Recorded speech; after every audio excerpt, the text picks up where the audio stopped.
Thank you very much, General. I hope you had a good lunch break, and we will proceed, or we'll continue with our proceedings this afternoon. Council, you have the floor. Thank you. Thank you very much, Mr. Chairman. Mr. Witness, I hope you have had a good lunch. Certainly, lead counsel, a lot better than the water chew that is available at our barracks. Thank you. That's very good to know. That's very good to know. So, Mr. Witness, before the lunch break, you were telling us about the conversation between Yahya Jammeh and Abdou Diouf. And you indicated that President Abdou Diouf assured you that Senegal would not intervene in what was an internal Gambian matter. Do you recall that? Yes, certainly. That was the best news so far that we had. And then it reassured us. And then it was very, very, very well received then. You used the word, the best, or the phrase, the best news. Is that indicative of the fact that this was perhaps the last piece of information that cemented the action that was taken by the junior officers? No, certainly not. If I can recall, during the night of Friday, heading to Saturday, the commander of the U.S. naval ship was also received at the State House.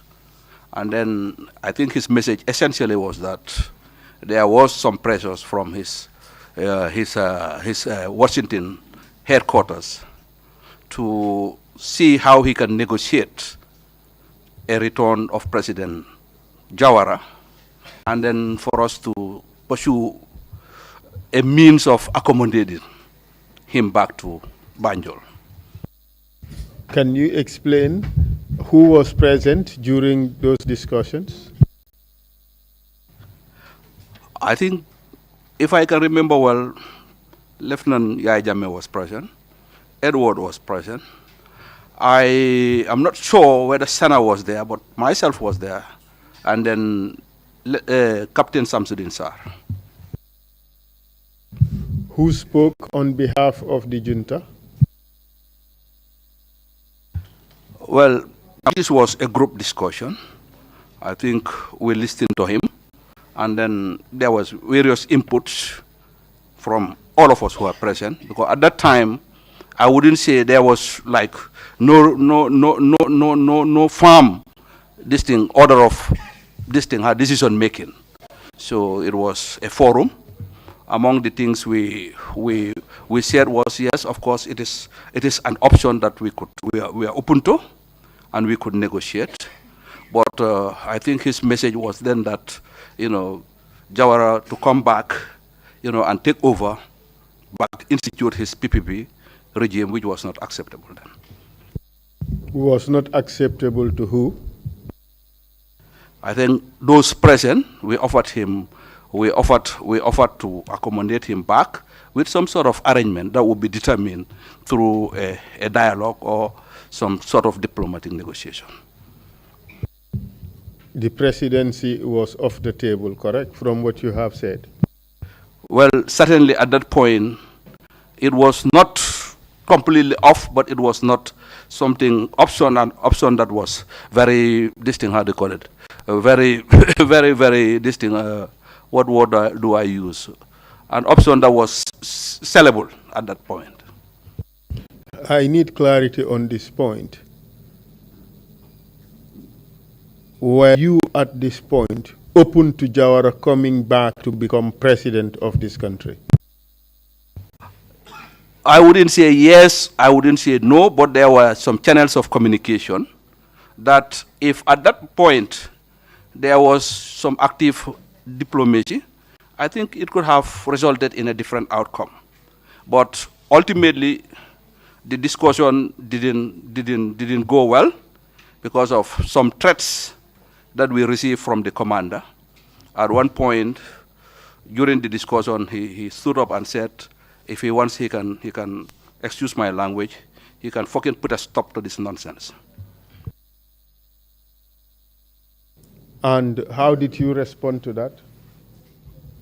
Well, I think we told him firmly that was outside, the diplomatic protocols that exist between civilized nations, and then his presence in the country was based on a military agreement we had with the United States, and excludes him or anybody of his caliber from, intervening, into the domestic affairs of other sovereign state. Was there an outright denial on the part of those who were on your side for Jawara to return? Outright denial? No, certainly not. What we finally concluded was that he can fall back to his ship, and then in the morning we'll sit over it, we'll sleep over it at night, and in the morning we'll sit, and then we'll designate an officer who will go to the Marine unit and use the radio communication to continue the dialogue. I want to draw your attention to your statement. Do you have a copy with you? I do. Could you take it out, please?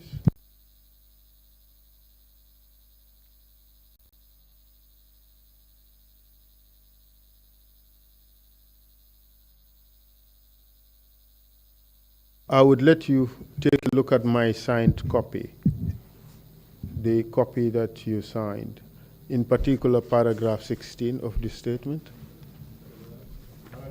16, 16, yes. Use the signed copy, if yours is not a signed version.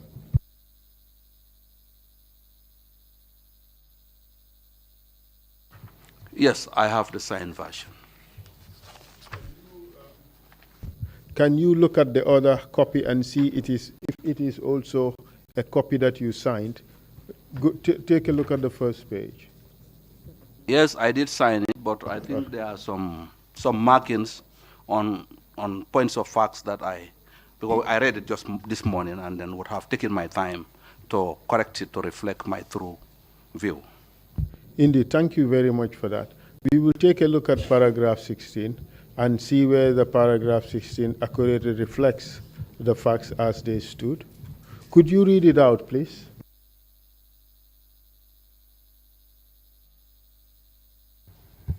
I said in the recorded, because I didn't write, the statement was taken by your this thing, but what they wrote here was the following day. Sorry to interrupt you, Counsel, if you don't mind, if you can just tell the witness to read slowly for the benefit of the interpreters. They don't have a copy of the document in front of them. Thank you. Sorry for that interruption. Please read it slowly. Thank you. It says, the following day being the 23rd day of July, the commander of the American ship, whom I cannot recall, was called, and there was communication between the council members and former President Sadauri Jawara. This was in the presence of myself, Major Malinjai, Lieutenant Yai Jame Edward Singate, Second Lieutenant Sana Sabali, Second Lieutenant Sadibu Hydra. Then Edward was designated to go to the Marine unit to communicate to Sadauda as he wanted to come back as president with his cabinet, but the council said he can only be an elder statesman, which never went well with Sadauda, and discussions ended without agreement. Does that represent the facts? I think what I stated was that the following day, Saturday, we sat in what was described as a set outside the main building of State House. And then these were the people who were present. And then we agreed that Edward Singade should proceed to the Marine unit and have a radio communication with Sadauda, and this was the content of what he was to negotiate and the position of the council. And the position of the council was that Sadauda can no longer come back to Gambia as president, but it was open to him to come back as elder statesman. That's correct. Okay. What else happened after that? I think the communication took place and then the feedback came around 2 or so. And then when we knew that, there was no possibility of, reaching an agreement, a common acceptable agreement, then I think that was the end of our rapprochement with the American ship and the Gambian crew. So ultimately, I guess they must have headed back to Senegal. That was the final straw, was it? Well, as far as I know, that was the final I had of that bit.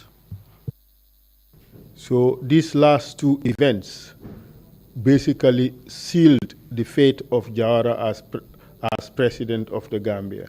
One, that is the response by Abdou Diouf of non-intervention, and the departure of the American vessel away from the shores of the Gambia after it's been made clear that Jawara cannot come back as president.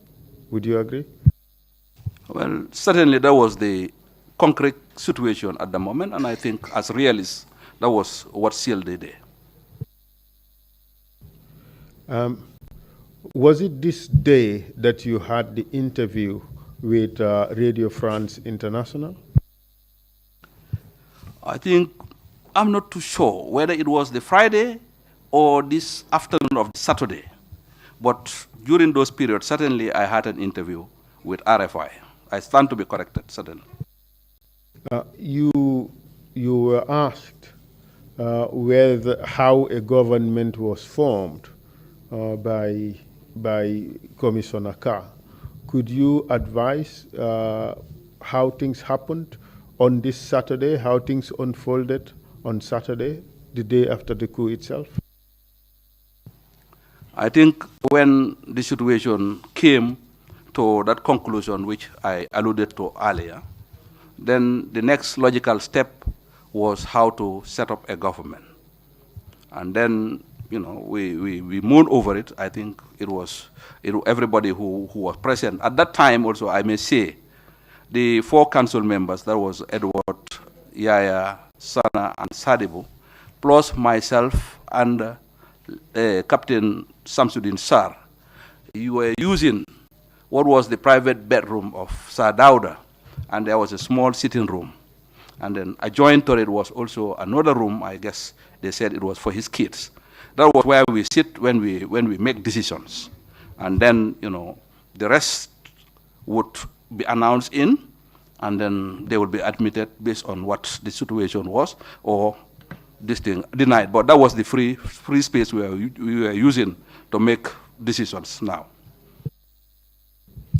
On this day, were any special category of people invited to State House?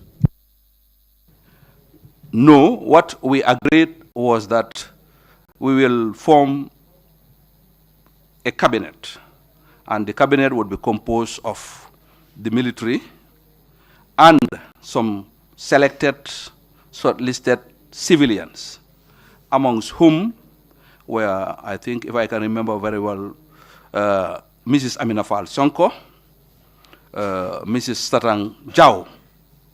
I guess Sarang we initially shortlisted his late husband, which was then Charles Jao. But when I got there, I think accompanied by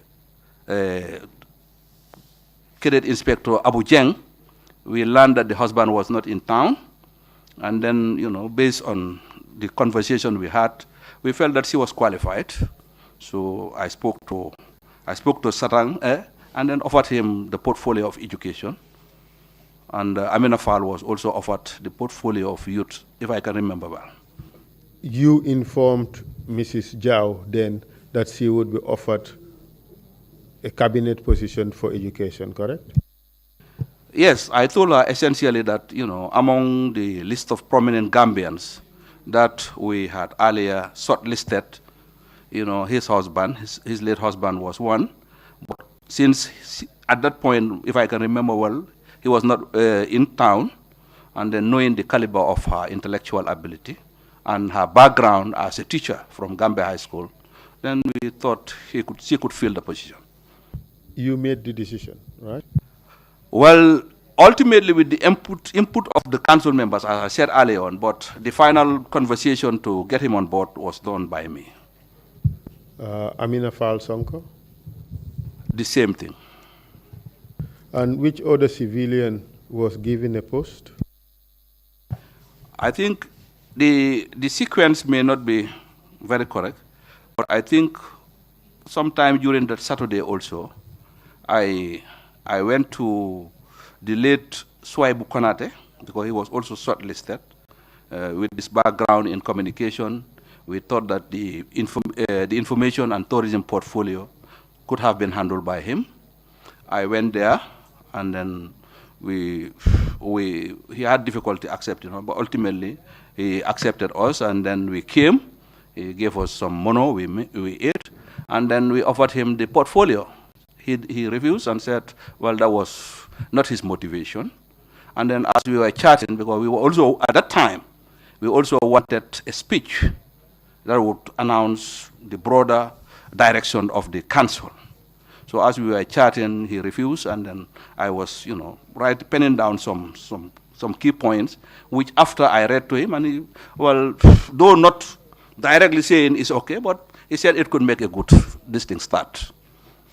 So you drafted the original version of what would eventually become the speech that was announced subsequently. Certainly, sir.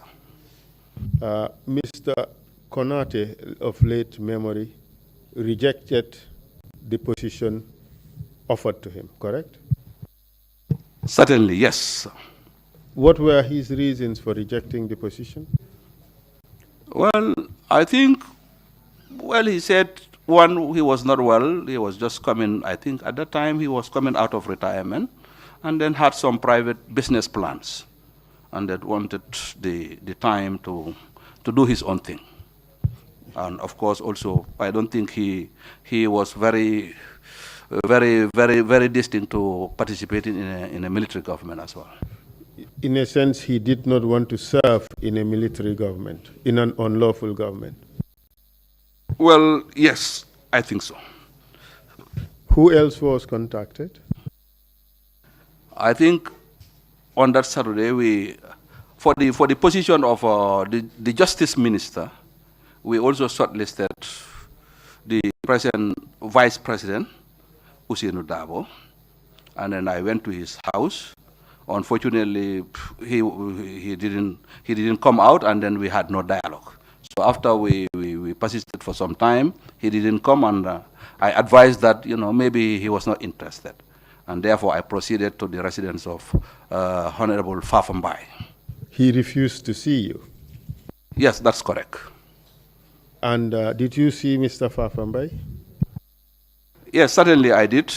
I saw Fafambai in his house, and then after introducing our mission to him, I think what he told me was then that, at that point, he had some cash because he was representing a client, either the Standard Chartered Bank or some other client, but he had some cash in his possession, which because of the events of Friday, he was unable to deposit to the bank.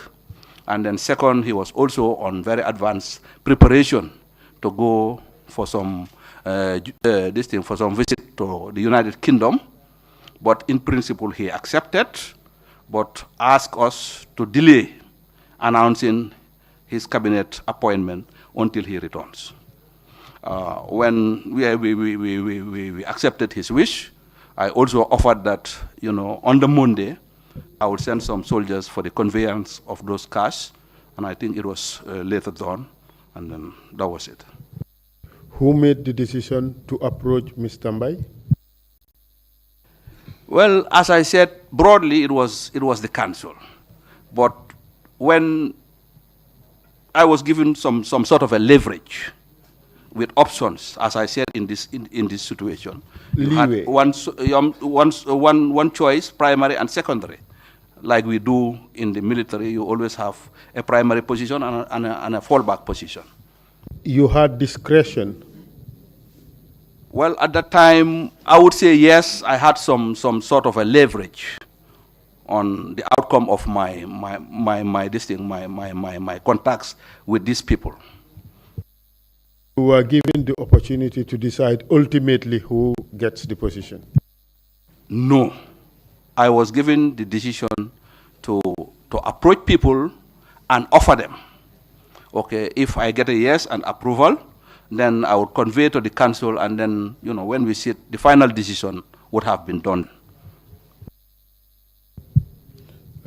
Was any other civilian offered a position? Yes, certainly. We looked at the political spectrum in the country, and then since, you know, we wanted some very broad participation, we also listed 2 members of the then PDOIS, who is Honorable Khalifa Sallah and Sam Sarr. Were they informed of their selection for appointment? Yes, certainly. I went to their residence in Churchestown. This was around midnight, and then I first spoke to Khalifa Sallah. The position I marked was the Minister of Health and Social Welfare. And then, though he didn't definitely say yes, he was coming on board, but then there was like, okay, let me sleep over it and then get back to you tomorrow. So as I went out of his house, I went to Mr. Sam Sarr, whom we have shortlisted for the position of Minister of Agriculture. The same conversation. When I came out of the house of Mr. Sarr, Khalifa was coming out also, and then we met, you know, in the corridors there, and then I left them to talk, and then I went. Did you get a response on that day from Sam Sarr? No, with them, I think they were asking who else was going to be in the cabinet. In principle, to be fair to them, they were not very keen to participate in a military government. But I thought this is my own impression, you know, with our insistence and our conversation, they were not also, you know, they didn't reject it outright. So we gave them the time to think and then report or come to State House the following day, you know, and then tell us their position. Did they eventually tell you their position? Well, if I can remember, by the time they ultimately came to State House, which was Monday, the deadline for them to report was Monday, latest by 12. So by that time, they didn't come until after 2, going to 3.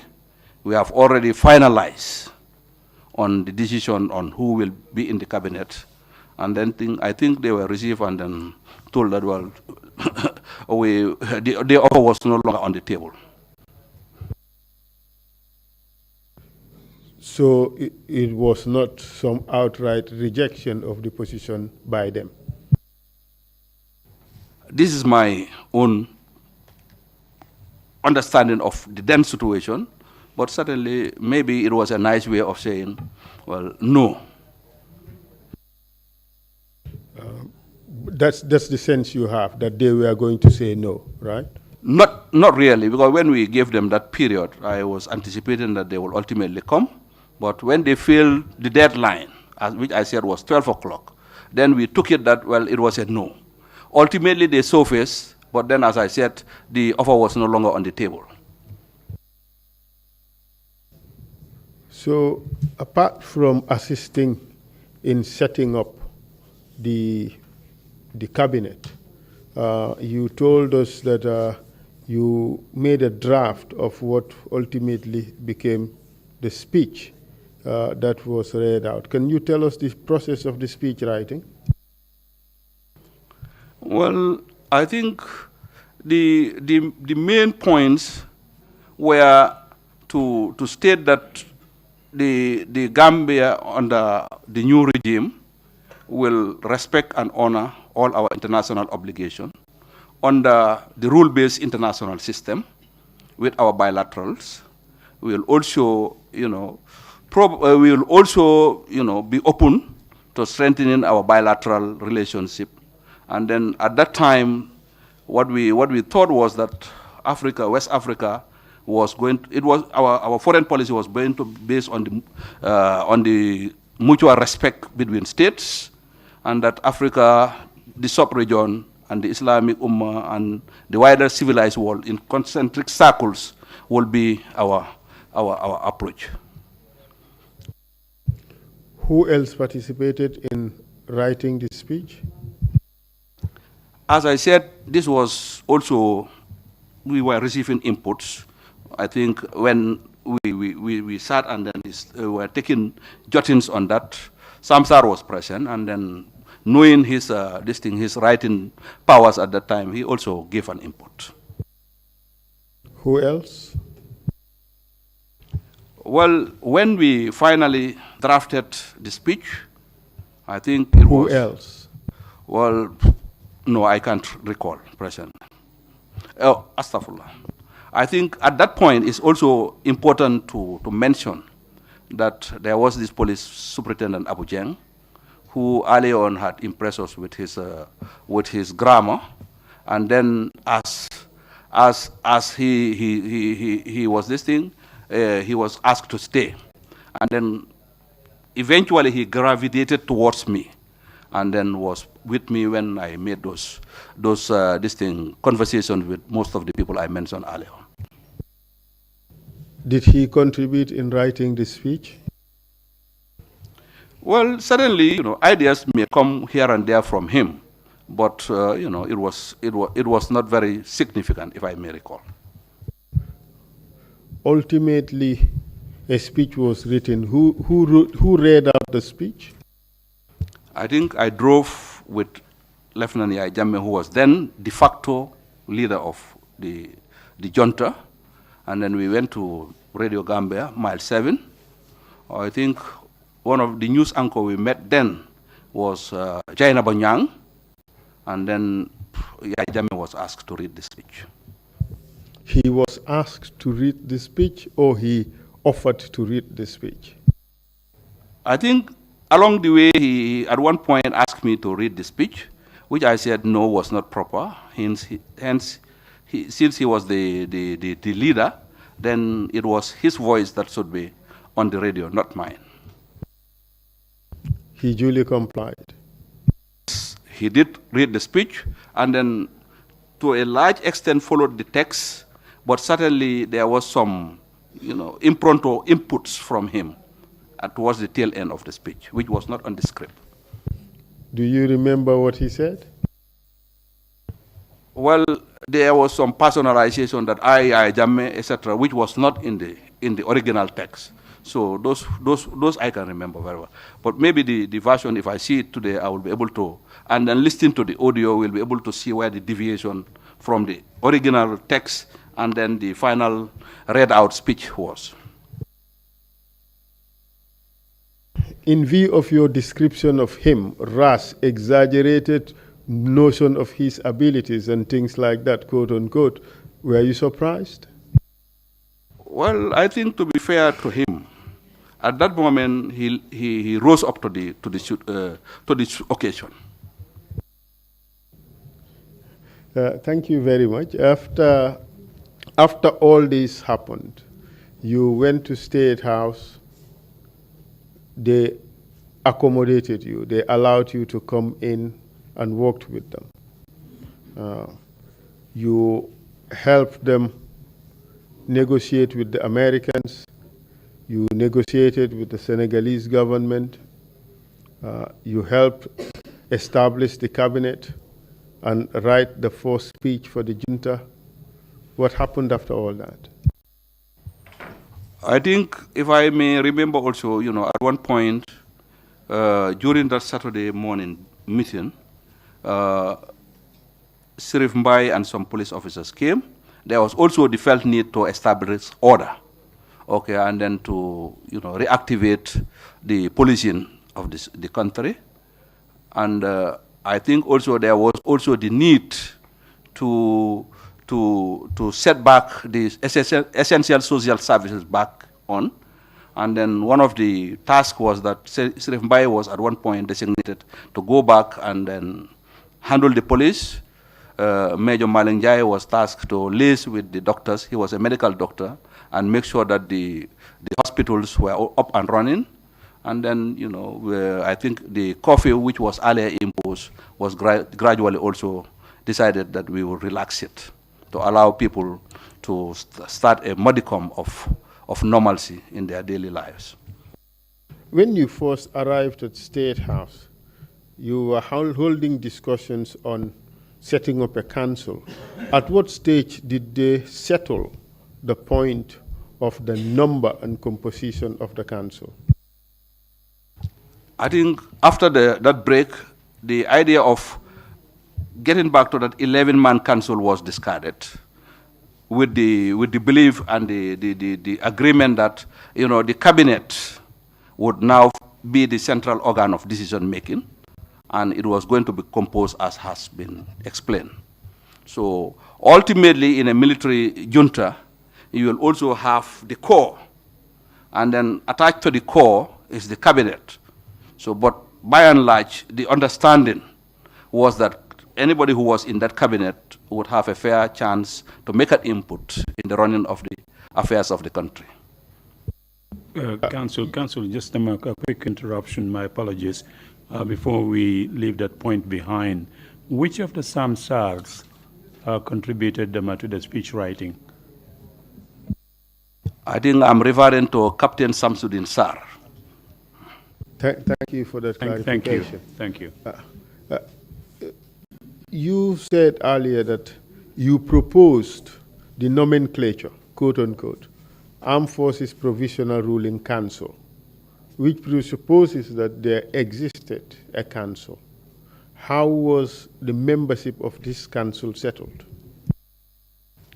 I think when we proposed the name Armed Forces Provisional Ruling Council and proposed the number, we didn't agree on the actual names, and the commotion, as I had explained earlier on, arose, and then there was settlement, and the settlement was that we leave the subject of the council to a future time, and then we all went on our various tasks on that particular moment. Then later on, I learned that Edward went to one of the radio stations. Of course, this was not discussed, and then actually stated in one of those radio stations, I think it was George Christensen's radio station, that the council would be composed of himself, Lieutenant Edward Singate, Lieutenant Yaya Jammeh, Lieutenant Sana Sabali, and Lieutenant Sadibu Haidara.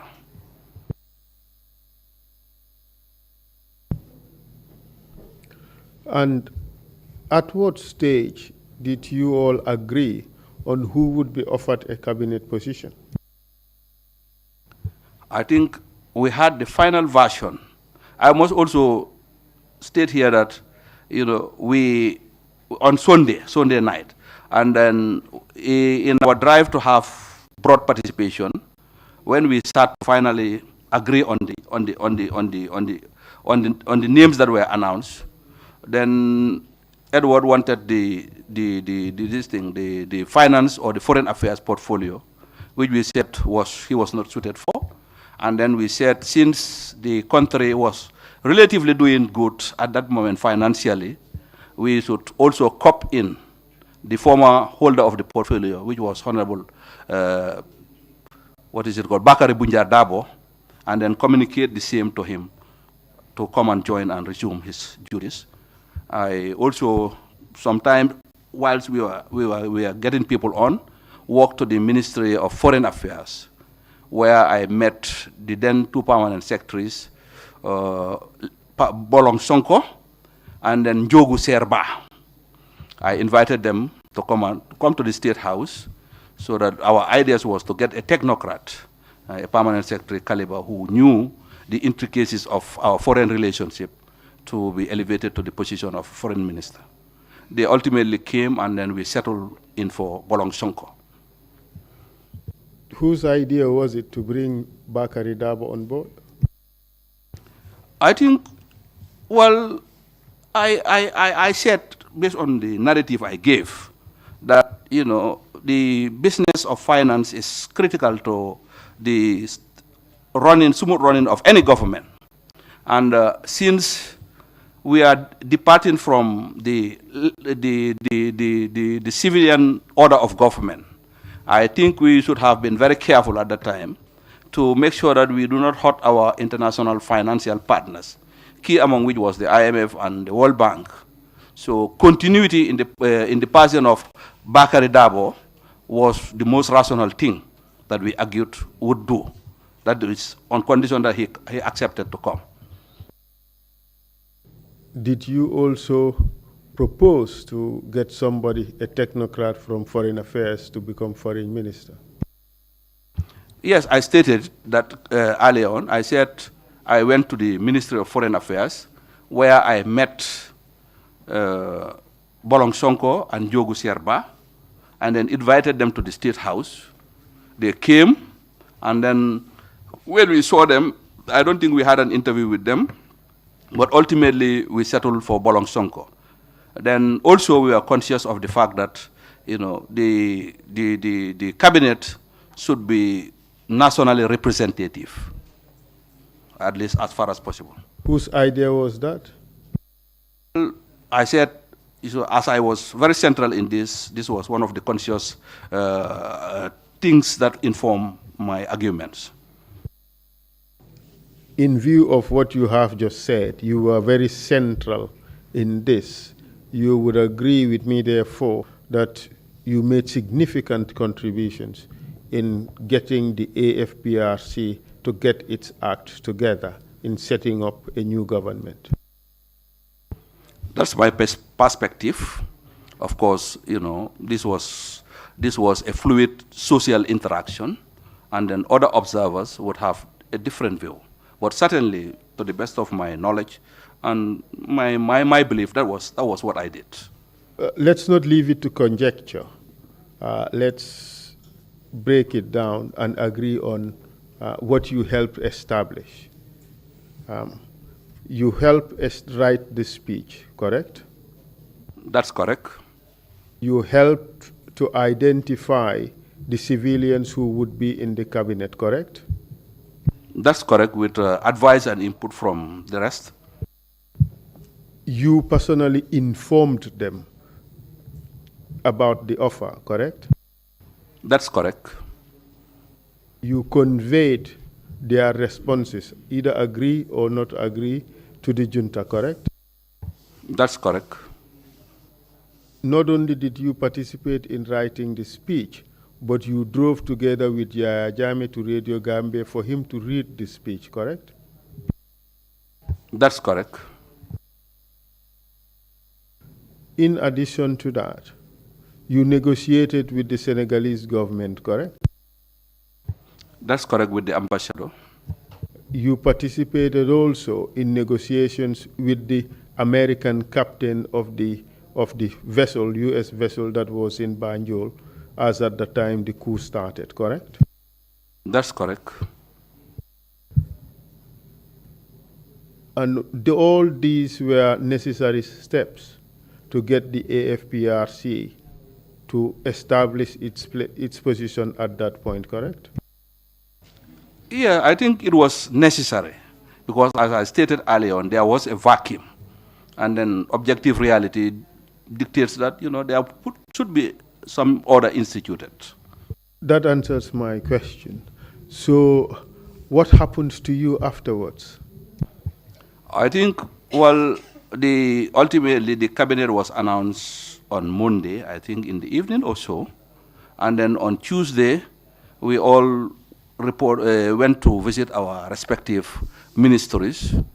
I can also remember that either on that Monday evening or Sunday, we invited the religious leaders under the leadership of the then Imam Ratib of Banjul, Abdullah Job, and some other prominent imams within the Banjul and Serekunda area, interacted with them. We also had a sort of a small reception with the then accredited ambassadors at State House, you know, in an open interaction.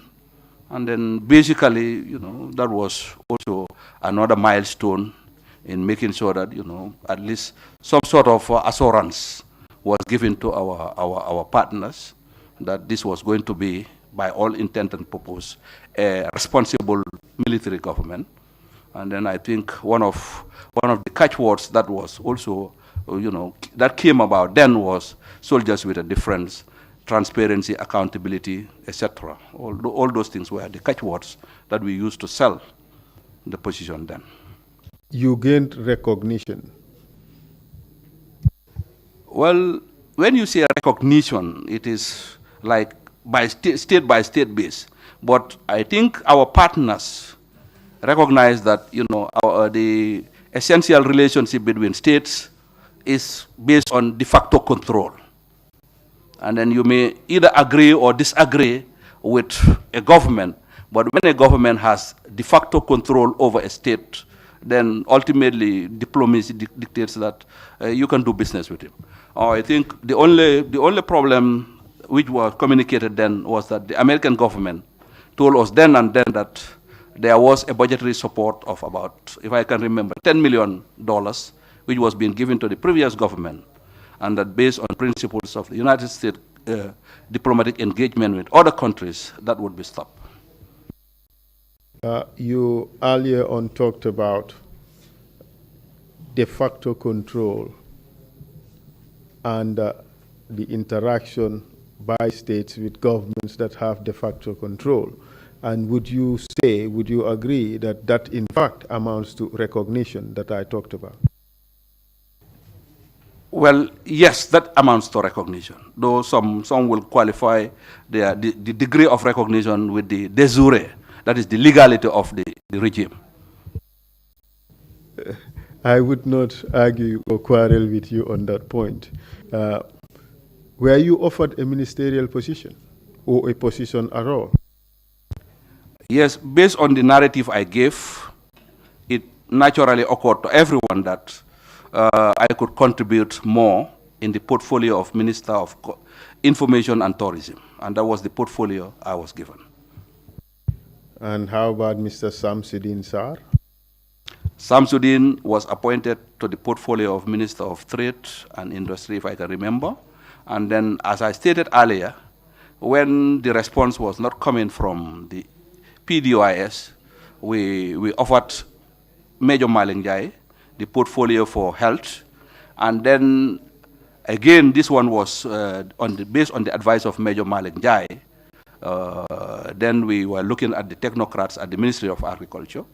And then the name Musa Mbenga came up. And then the recommendation we had then was that he was a well-educated agriculturist. And then among the directors, then he was posted at, I think, Sapo or so. So which showed that he was a hands-on person. And then that actually convinced us to give him the portfolio for the Ministry of Agriculture. Throughout this segment of your testimony, you were saying we, us. You played a central role. I just wanted to hammer this point home. I think, naturally, this was a group decision. Some individuals may contribute more than others, but basically, the ownership is not individual. That's not what I believe. I believe a group endeavor, the credit or the blame should go to all those who were there. Now, we have gone up to the afternoon of Monday when the two DOI members failed to show up at the appointed time. The cabinet has now been set. Tell us what happened after that. As I stated, the new government was announced over Radio Gambia at the 6 o'clock news of Radio Gambia then. And then Tuesday, I stated when we met, we were all asked to go and visit our respective ministries and then familiarize ourselves with the principal staffs, the permanent secretaries and others. And then probably from then on, the expectation was that from then on, your primary duty position would be the ministry that you were assigned to. What happened after that? Well, I went to my own assigned ministry. The permanent secretary was one Mr. Mane, and then we had a short briefing with the principal staffs, and then I later left, went back to the State House, and that is where we used to sit, as I said, in that upper chambers. And then when we had nothing serious to worry about, well, we'll engage in chit-chat or sleep or rest, because at that time, from Friday to that point, it was very intense. You know, the things were happening. The situation was fluid. You know, you had no fixed time of rest or whatever. And on that Tuesday,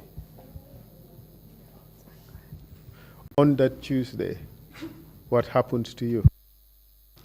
Well, we slept overnight, and then unbeknown to us, I think during the course of the night, Lieutenant Yai Jamme, Lieutenant Edward Singate, Lieutenant Sadibu Haidara, and Sabali, they met and then decided that, you know, the following morning they will, because based on the subsequent action, they will arrest myself, Major Jai, and then Samsudin Sar. Before I forget, also on that cabinet, when we were designating this thing, at one point the original choice for the Ministry of Local Government was Suare, but people didn't concur. So when we fill up all the position, on the recommendation of Sana Sabali, Yankuba Toure was co-opted in and given a ministerial position, and later I was told he was also co-opted into the junta.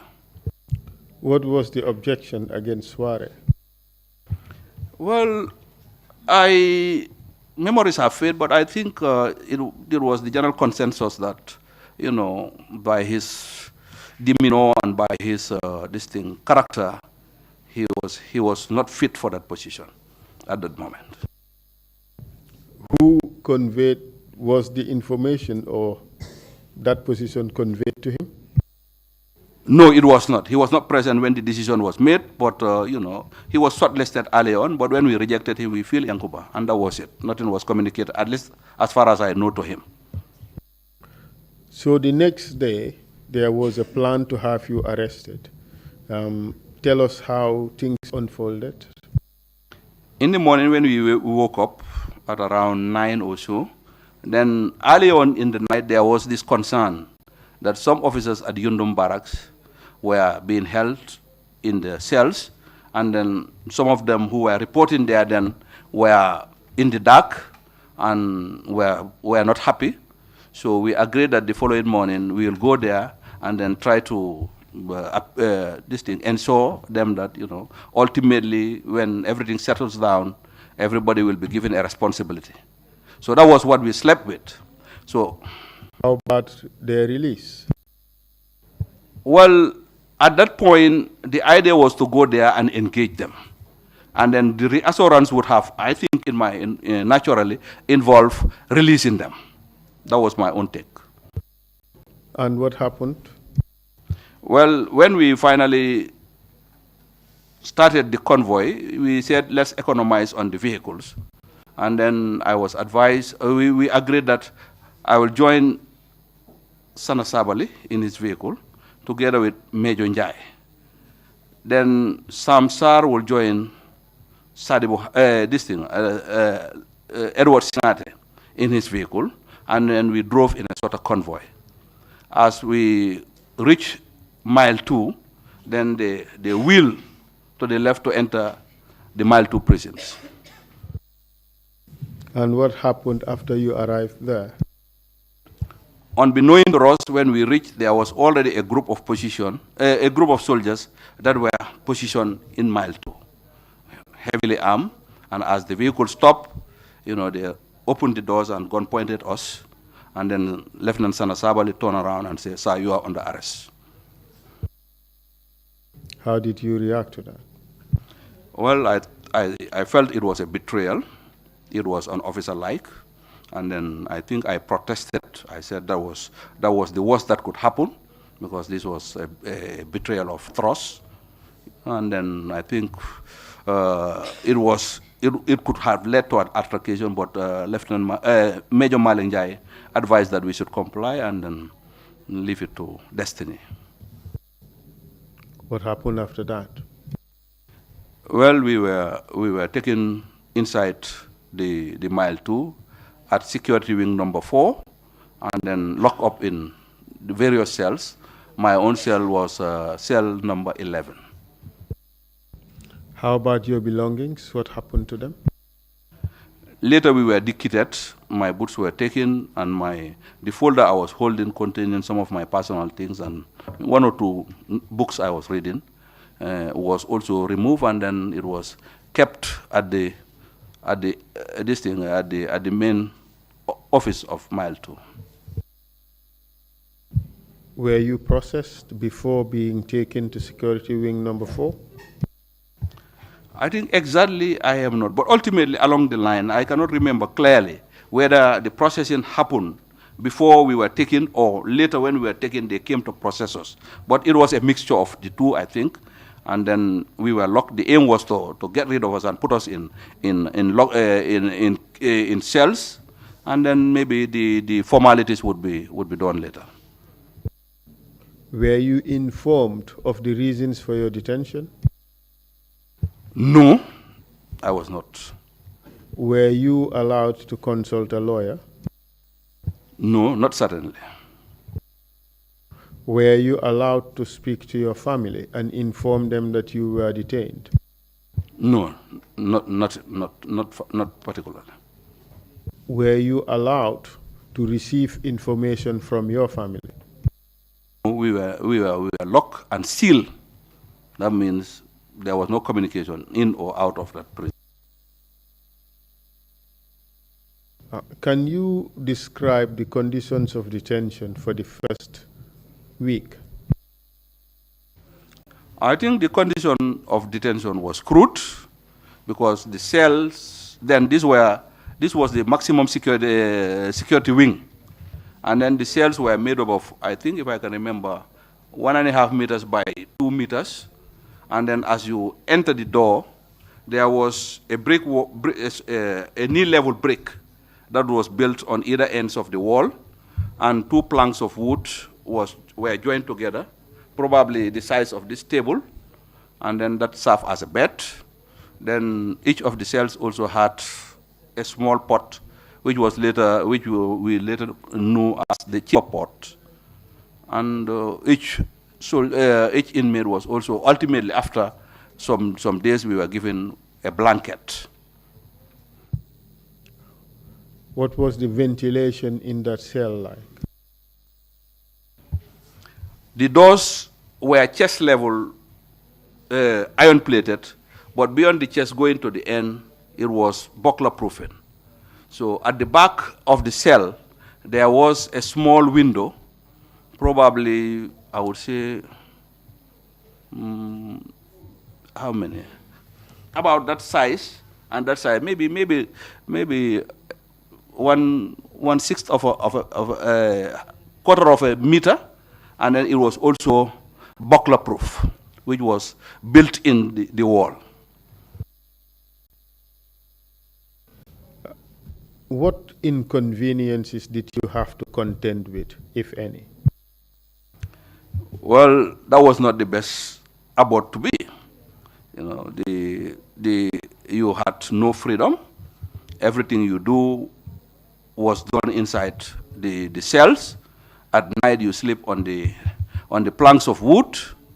There was no bed sheet. There was no pillow, and then that's it.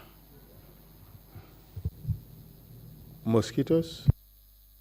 Yes, there were a lot of mosquitoes, because if you look at mile 2, I think it's next to the mangrove swamps, which is a wetland. And then those are ideal breeding places for mosquitoes. So in the absence of any this thing, how do you call it, any bed, mosquito net and other mosquitoes were rampant. You can hardly sleep at night. Did you have mosquito nets? There was no mosquito net. How about rodents? Yes, there were rats, because, you know, the foods, once you eat in the morning when they open you throw the mess tin or the basin where the food was on the corridors to be picked later by a detail of the prison wardens. So the leftovers, etc., at night when we eat and leave them around, rats will come in and then would feast on the remnants. Would they enter your cells? Yes, as I said, the doors had some space between them and the floor concrete, so which a rat can enter. They used to. How did it feel being in that environment for the time period you were in there?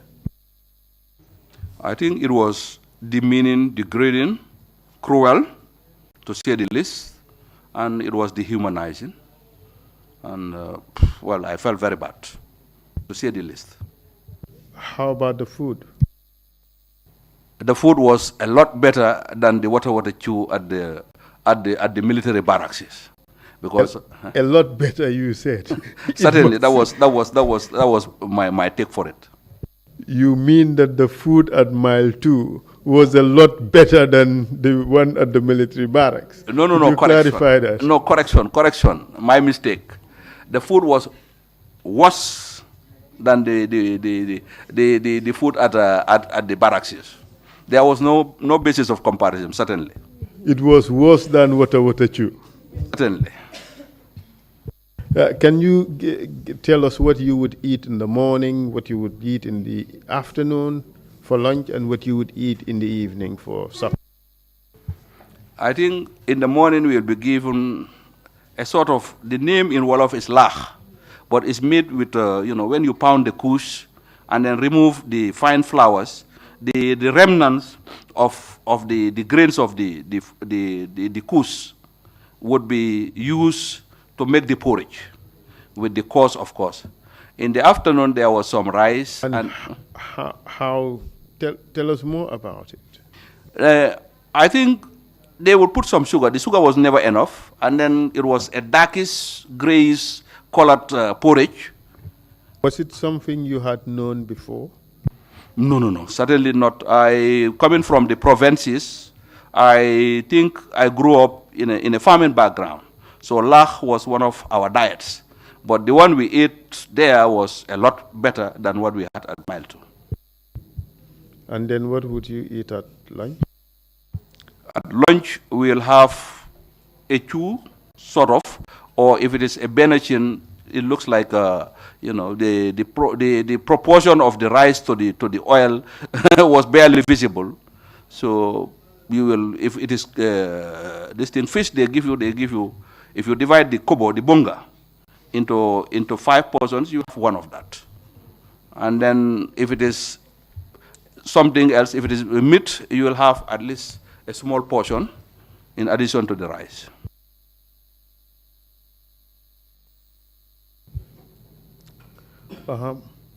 And for supper? For the night, we have what is called Trrc. The Trrc, as I said, was also a mixture of the coarse that comes from the kush and the fine flour. And then they used to use this, what is called a starch sort of, coming from the baobab tree. That the green leaves of the baobab tree was what they used to bind them together.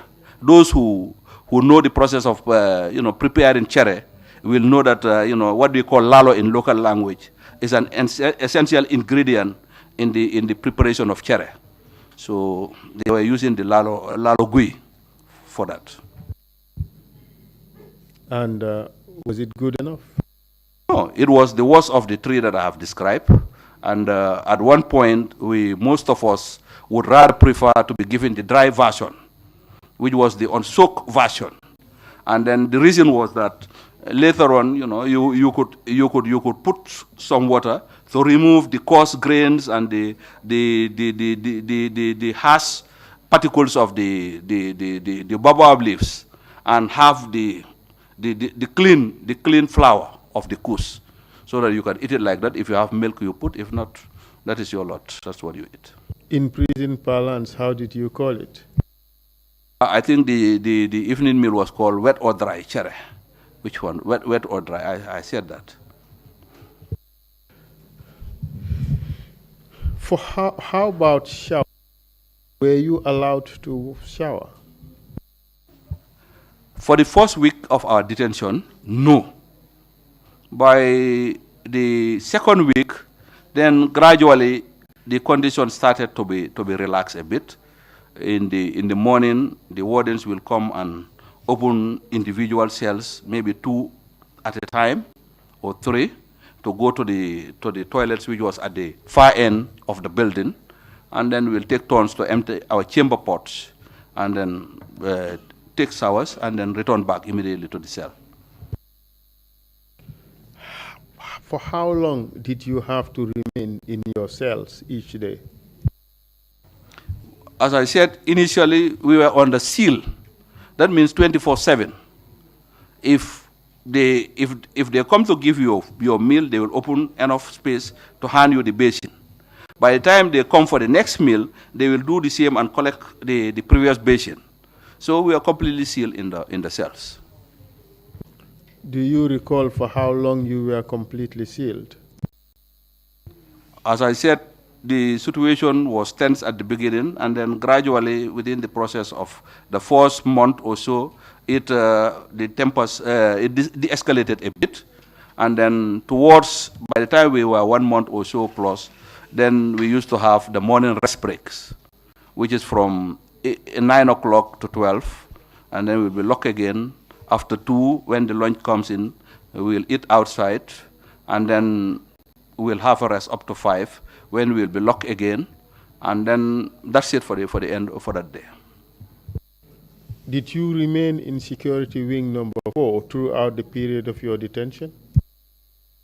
No, I think I was arrested on if I can remember, 27th of July, 1994, and then gradually we resigned to our fate, and then started to live the conditioned life of the prison. I was there we were living together. We started to interact in the mornings. We early in the morning we wake up, do our prayers, and then recite some versions of the Quran. Yasin was a popular surah we recited daily, both in the morning, afternoon, and in the evening. And then we started to converse across the corridors. Those who were in the same area would talk.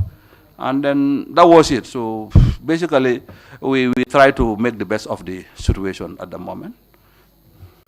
Do you recall the night of September 6th, 1994? Yes, very well. On the night of September 6th, it was a normal day during the day, but by 1 or going to 2, we had strange visitors. And then I was already asleep, but we had commotion. The doors clank. One phenomenon of the prison is that when it is locked, there is complete silence if there is no internal conversation.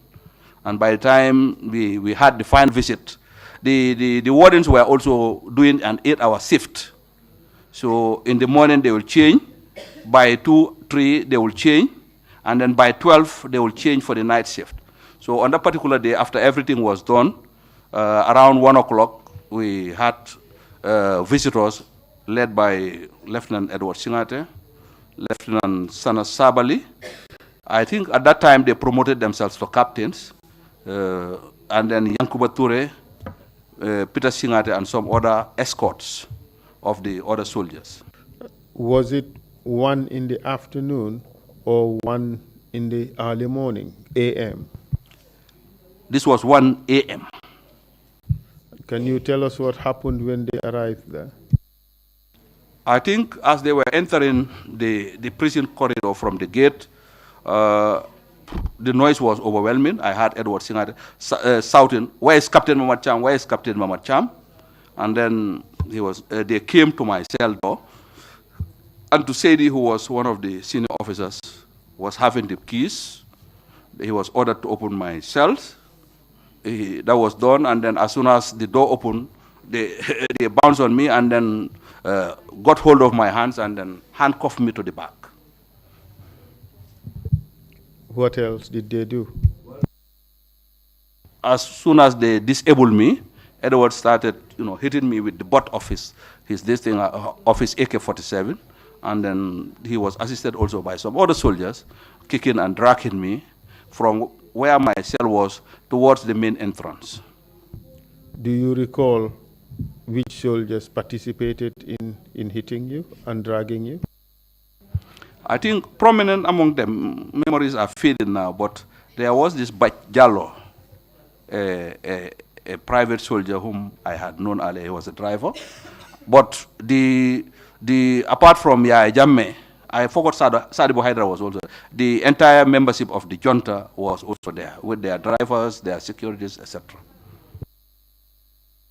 And they hit you with a rifle butt, AK-47. Did they kicked you? Did they do anything else to you? They kicked me, dragged me. I was already handcuffed from the back. So they grabbed me by my shoulders and dragged me across the concrete to the outside the cell. And then ultimately there was another security wing, which we call security wing number 1, which was about 20 meters or so away from security wing number 4. They took me to the courtyard of that wing, and then again Edward hitting me with his gun, and then torturing, if I may use the word. He fired some shots in the air, and then ultimately he shoved his gun into my mouth. He hit me on the nose, and my nose started to bleed, and then he shoved his gun into my mouth. And then this AK-47 had what he called safety catch. So he was like flicking it up, down, up, down. The safety catch is once applied on safe mode, you cannot fire. But once you release the safe mode, if your finger unscrupulously touches the trigger, then it fires. So it was a very dangerous moment, a very territorial moment, together with some taunts and some insults, which I couldn't understand why. So ultimately, this process, I think, carried on for the better part of 20 to 30 minutes. Then until at one point, Lieutenant Sanas Habali maybe took sympathy, if I may say so, and said, "Things, you better stop that. Stop it. It's enough." And that was when I was dragged into one of the cells at security wing number 1, cell number 8, the last cell if you enter. And then I was shoved in. The handcuff was released, and I was shoved in, and then the doors were locked, and then they went. You said Singate shoved the mouth of the rifle into your mouth and was playing with the safety catch. Would that amount to Russian roulette, pretty much? Well, it was worse than Russian roulette, because if I may remember also, Singare was at that point very intoxicated. I can sense the alcohol. So anything could have gone wrong at that moment, and then that was going to be the end of me. How did you feel with each release of the safety catch whilst the gun was in your mouth, the barrel of the gun was in your mouth? I think, this AK-47, they fired very rapid. It has 2 modes. There is the semi-automatic and then the automatic. So as he was flicking the safety catch, it naturally goes to the end, which is the automatic. So if by mistake his finger would have touched that trigger, I would have been dead in some seconds. Maybe a volley of 20, 30 rounds would have been, pumped into my head, and that was going to be the end of me. How did you feel at the time? I felt humiliated. To say the least, that was the worst I expected from Edward, because if I can recollect earlier on, during my appointment as the adjutant, in one of our recruitments, it was my duty with some officers to recruit. We usually make announcements, and then we recruit young Gambians interested to join the army. What we used to do is we'll form a ring, and then we will move from one end to the other, verify the person when he presents himself, look at his qualification papers, check whether he was fit for our own military service, and then once we shortlist you from that crowd, you go into the center, and there are other officers who will take your details. Edward and his brother happened to come in one of those recruitments, but I think they came late, so they were outside the ring. So towards the end of the recruitment, they walk from outside the ring and come in. They were, of course, not like natural Gambians because they were half caste. So they presented themselves and said, "Sir, we want to join the army." I asked whether they were Gambians. They said yes. Their father was a Gambian from, I think, Woolley, who at one point went to the United Kingdom and married a British national. But later on, in their distinct, they returned back and did their high schools here, and then presented certificates, I think from St. Augustine High School, but they were GCE, O and A-level certificates. And based on that and the selection criteria, I think, well, and since they were Gambians, we coopted them in. So to me, personally, I don't see any reason why Edwards, would change his approach to me. And then, as I have narrated earlier on also, when we went to the State House, me and Jatta, based on what he told me, I thought then this was a soldier, an officer who, despite the fact that there was difference in rank, but still have some respect for me as an officer. And that was why, when I stated earlier, when they ultimately told me their problem and then the situation that was at hand, I bought in and then say, for the interest of my country, for the interest of the nation, I had no other option but to see some order. So when the betrayal came and we were ultimately arrested, I was surprised, but naturally I was not saddened, because in the history of soldiers in this sub-region, betrayals had happened, in countries where militaries intervene in the domestic politics of the country. And then naturally, depending on where they situate you in the officer corps, you can either be, brought in or ultimately discarded with. Either they will retire you, they will kill you, or whatever. So when they arrested me, I said, well, that was the best what happened to me. So I resigned to my fate. But to say that they will descend to that bestial listing, how do you call it? Bestial and crude, insincere level, and come in the middle of a night, to torture and then even threaten to kill, an officer a senior officer who at one point in your career had, in one way or the other, helped in some way or the other to make you what you are, was a big disappointment, to say the least. After you were served back in a cell, what happened? I think later on I had another sound, another cry. Then they brought in Chongan. The same order that I went through was meted to him. And then, volleys were fired. I was not present on who did this time the torture on him, but maybe it could be any of the juntas. And then after the same grueling, he was stuffed in a cell which was 3 or 4 cells apart from my own. And then the same thing was repeated for Warrant Officer Class 1 Babukar Jeng, if I can remember, who was called RSM Jeng. What was the condition of RSM Jeng as at this time? His physical condition? Early on, I think he was involved in an accident. And then at that point, he had a medical band on his neck. I thought, if I can remember very well, after the car accident, he was taken to the UK or whatever, and then, according to my information, there was some metal screwed back to get back his neck.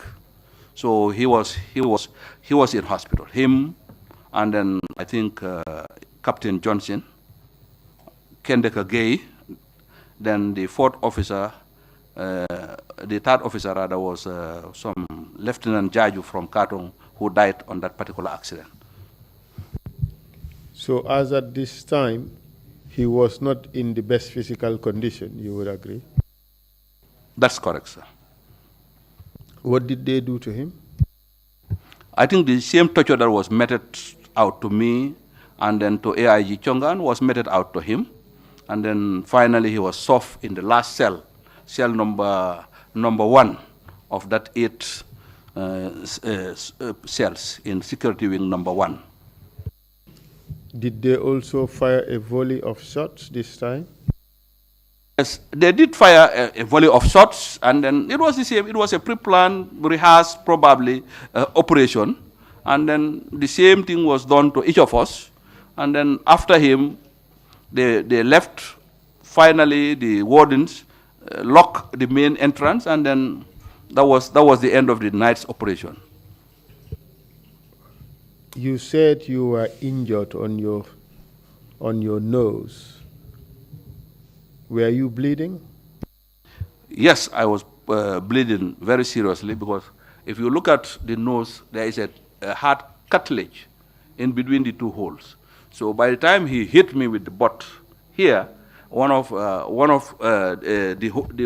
cartilage dented to this side, to my right side, and then there was blood oozing. He also hit me without thinking, indiscriminately, and then some of the butts was on my head, my body, everywhere. So I had some bleedings. Do you know whether any one of them was stained by the blood from you? Yes, I think Edward was doing my own torture, so naturally my blood would be stained on his hands. Did you by any chance hear what he did with that? No, certainly not at that moment, because we were isolated and locked. Do you know what was the purpose of the gunshots? Well, we were extracted from the wider group, which was the officers and senior officers who were detained in security wing number 4 rather. So I think the purpose of the gunshots was to send a psychological message of intimidation, to tell them that yes, this was a mock execution exercise. So if you are not privy to what was happening, your own thinking would have been that they have already killed these officers, and then without information flowing back, because the place was sealed, I think it would have been a very terrible, psychological situation or impression that the other group had.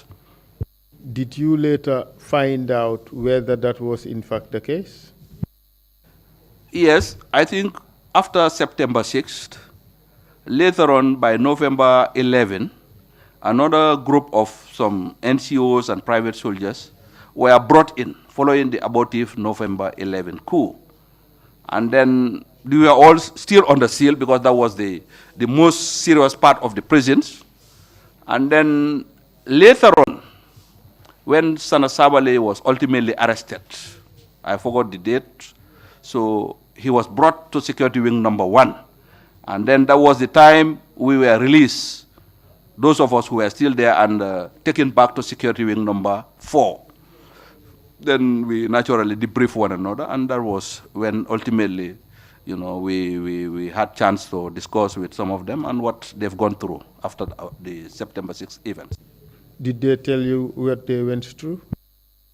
Well, I think some of them took it very badly, to the extent that, some had lost their balance. And what do you mean by that, lost their balance?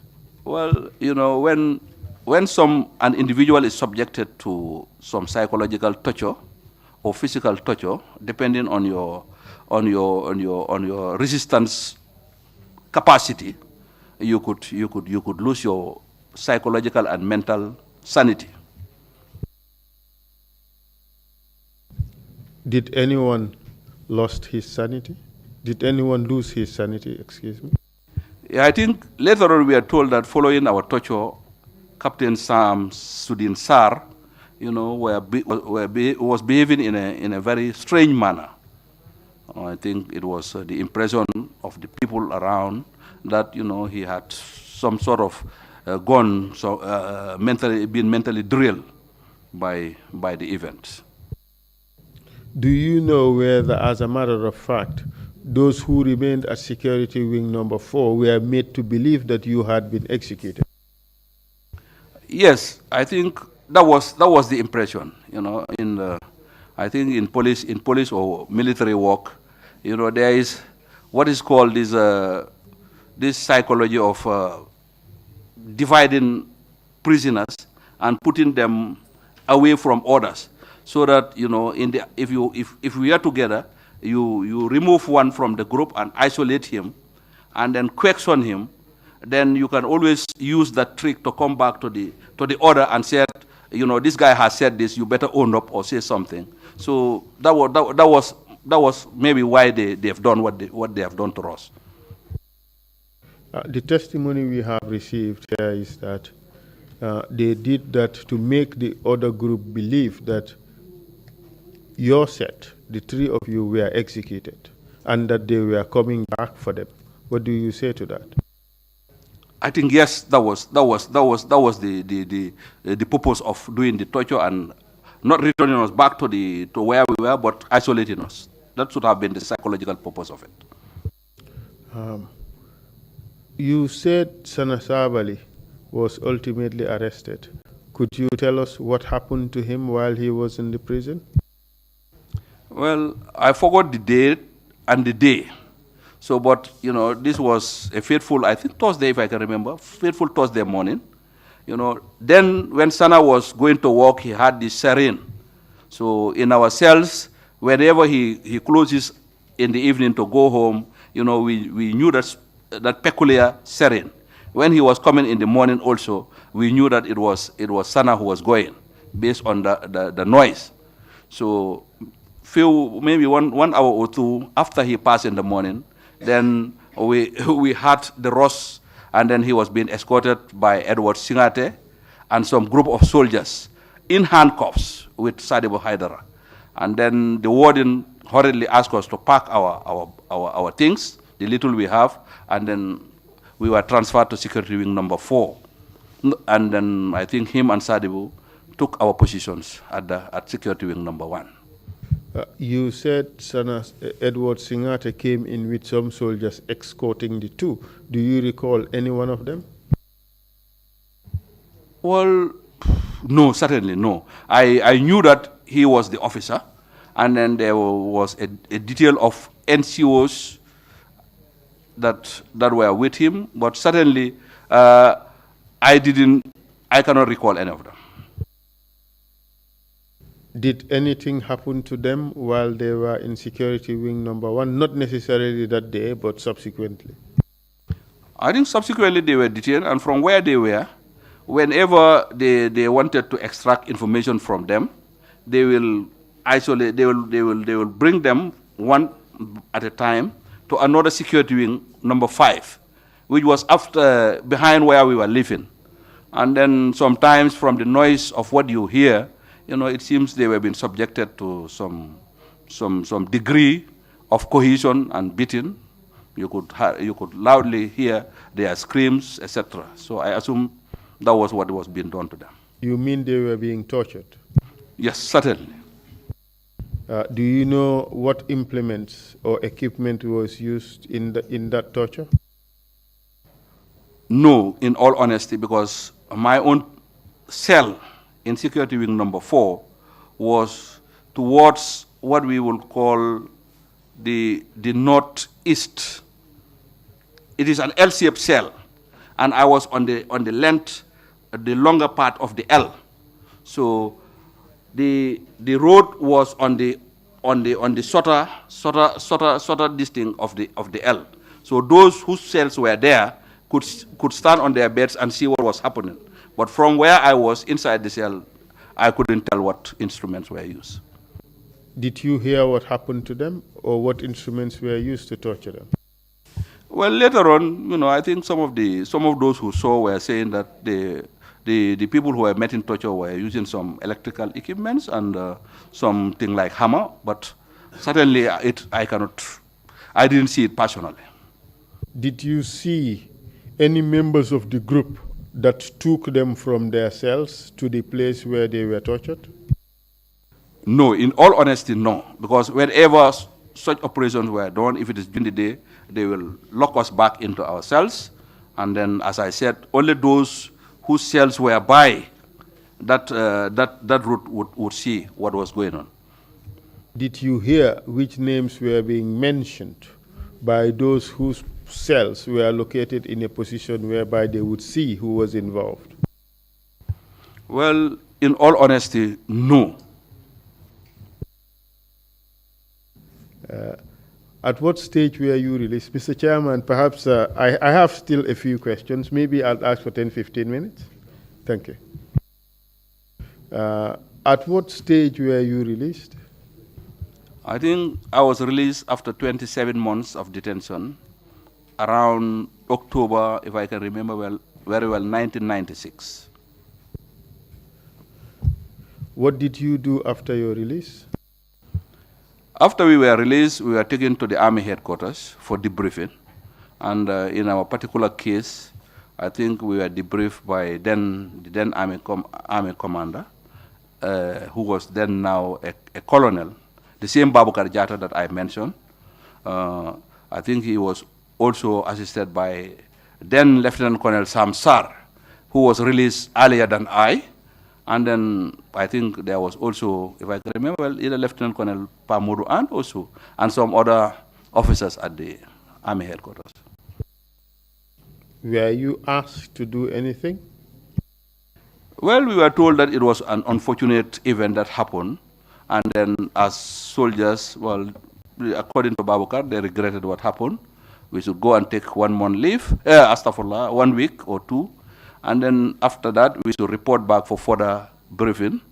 Ultimately, when we went for the briefing, I think, I was called aside by Colonel Samsudin Sar and advised that, the usual thing to do now was to write an apology letter to the then chairman of, or the chairman of the junta, Yaya Jammeh, and then see whether I will be reinstated. I told him I will never do that, and then if it means for me to be retired from the army, I would rather prefer retirement than to apologize for a crime that in my own conscience, free conscience, I had never done anything wrong.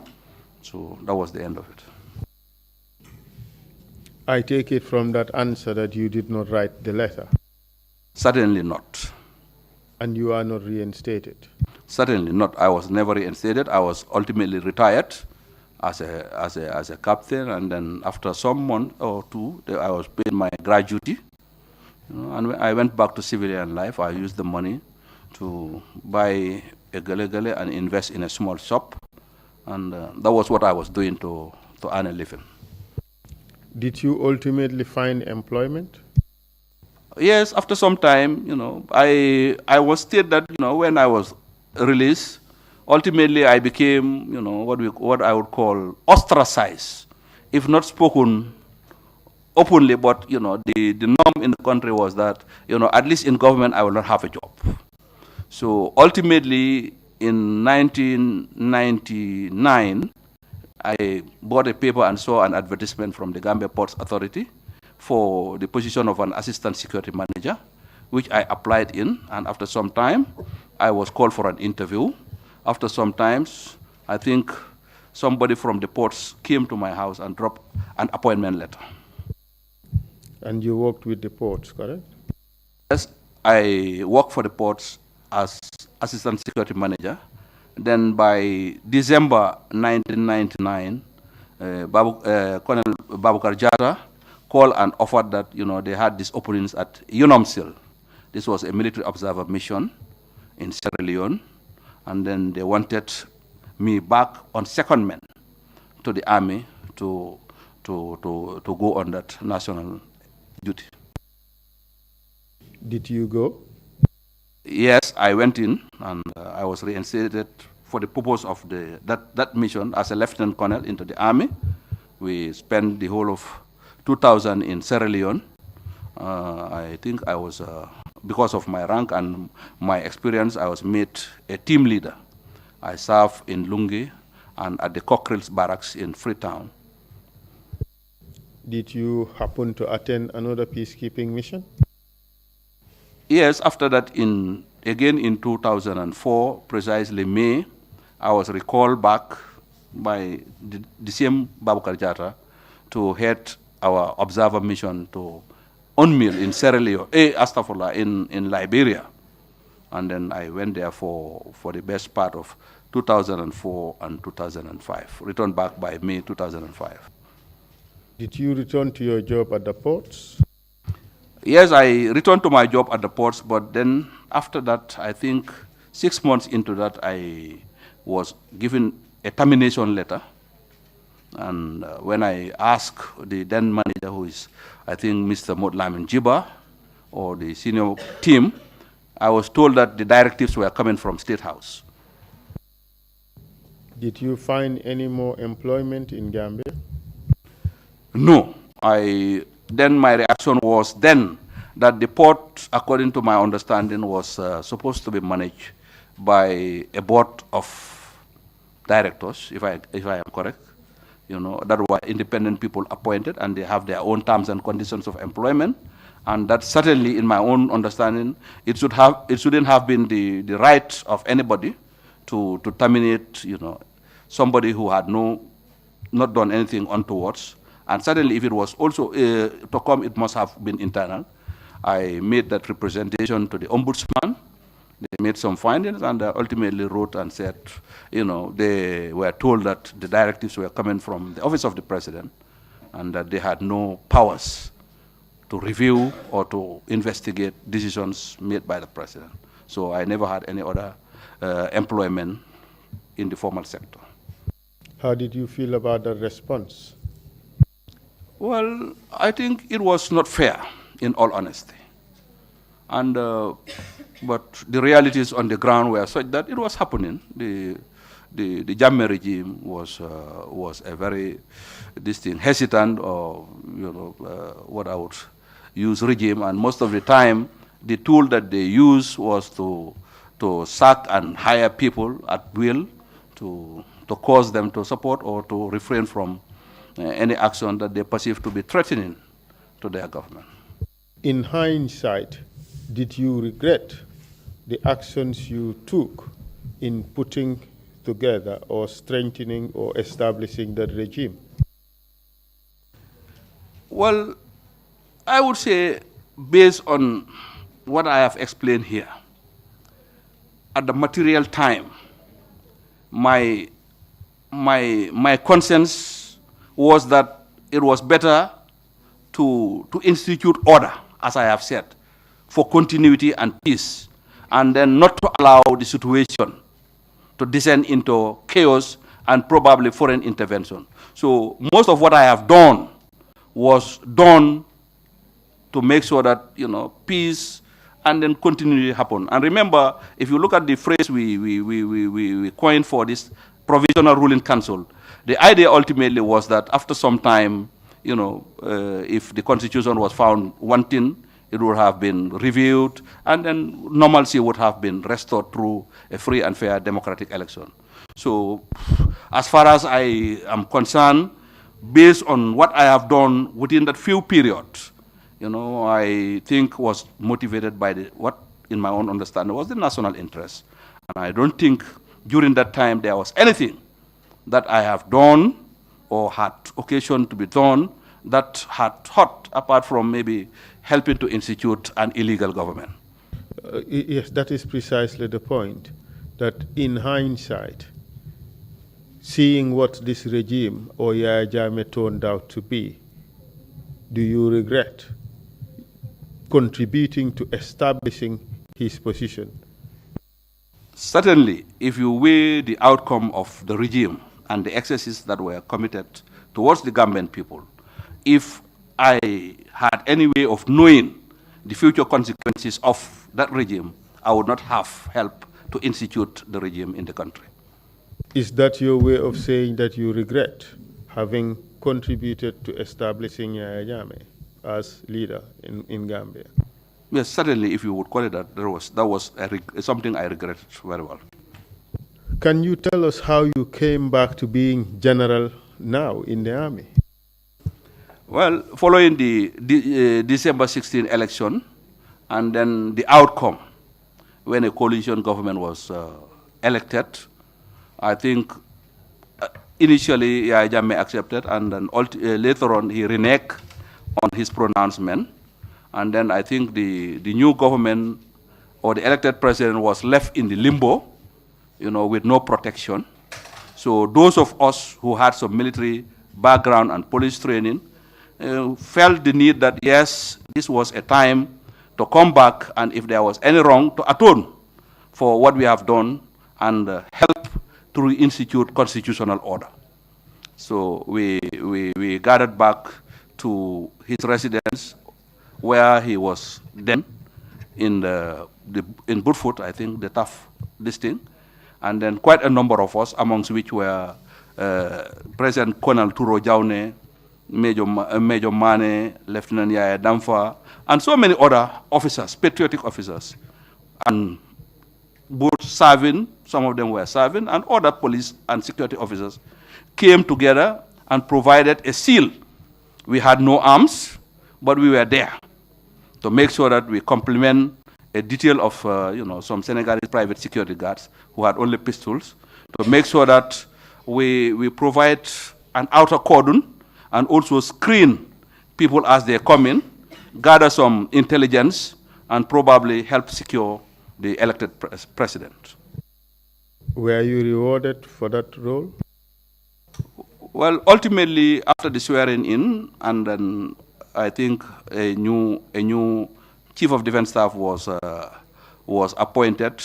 Well, I think they had it in their wisdom to reinstate me into the army and promote me to the rank of a general with the appointment of Commander Gambia National Army, which I am very grateful for. Thank you for that information. In between the time you came back from peacekeeping and the last election, were you ever arrested? Yes, I think in 2006, if I can remember, there was an alleged abortive coup of Trrc. So in the immediate aftermath of the coup, there were a group of soldiers that then I was living in Kololi, where we call Johannesburg, So at night, this fateful day, they came, I cannot remember, but maybe a Tuesday or a Wednesday, surrounded my house and then arrested me. Said I was needed at the State House. This was around 8, 9 in the evening.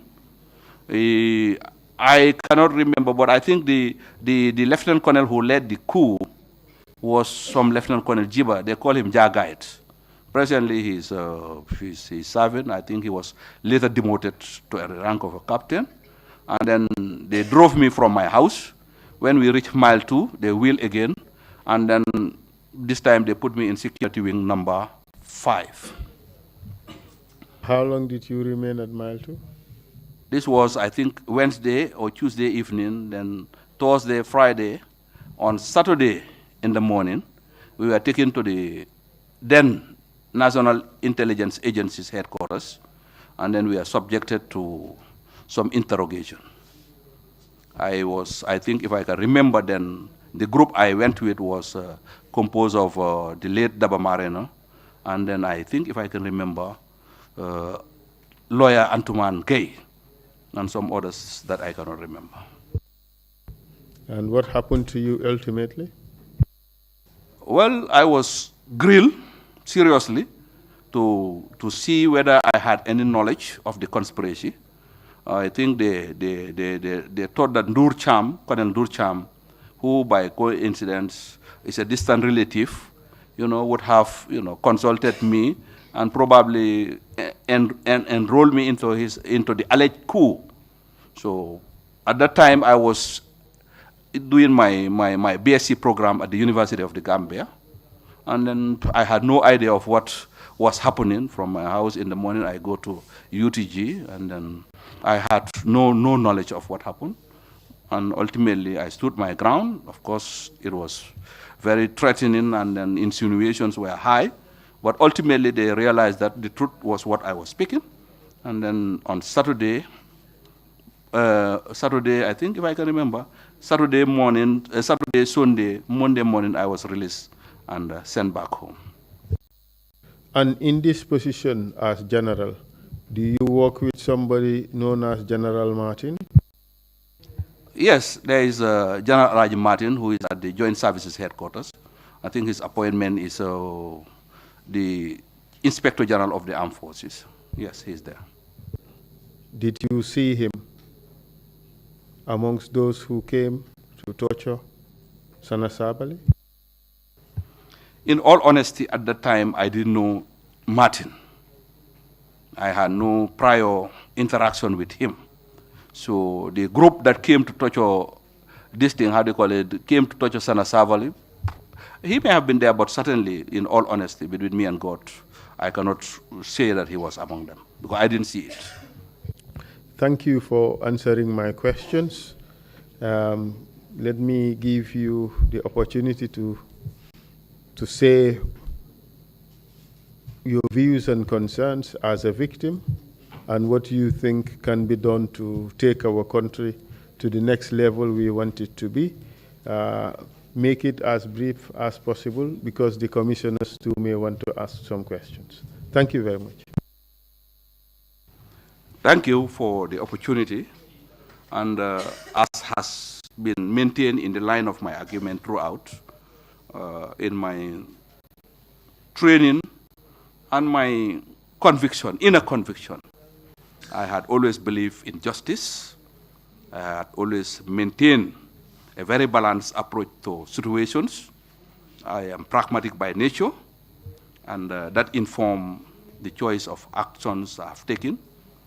Ultimately, I believe that, civilized people should live, in an orderly, civilized manner, which is fair and open. So, having said that background, I wish to use this opportunity to thank the TRRC for giving me this forum to explain to the Gambian people my role and contribution to the historical July 22nd events and its subsequent impact on the course of our social, political, and economic history. I sincerely want to tender my heartfelt apology to my fellow citizens if I have inadvertently hurt or occasioned the hurting of anyone through my remarks, directly or indirect actions, consciously or otherwise, to forgive me. I have likewise forgiven all those who have deliberately hurt me, harm, caused suffering to me and my family, physically, psychologically, economically, and otherwise, either deliberately or under duress or compulsion.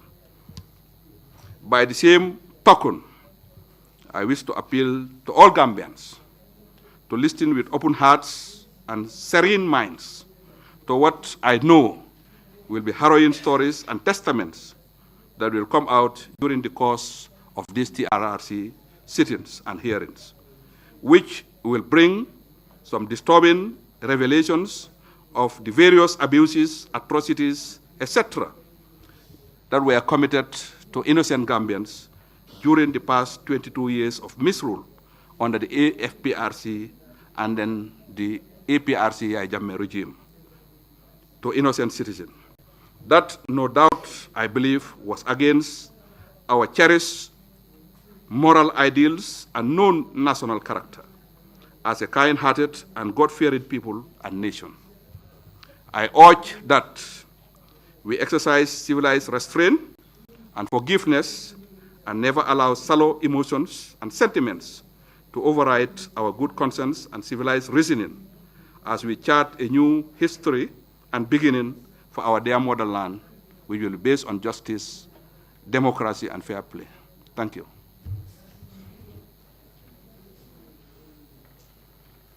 Mr. Chairman, the witness is yours. Thank you very much. One of the primary objectives of the TRRC under the Act that established the Commission is to create an impartial record of violations and abuses of human rights from July 1994 to January 2017. General Cham, you agreed to come and assist us in the fulfillment of that objective. Just want to thank you very much indeed for coming to assist us in that endeavor, and we are most grateful to you. Commissioners, if you have any questions, please indicate. We'll come to you.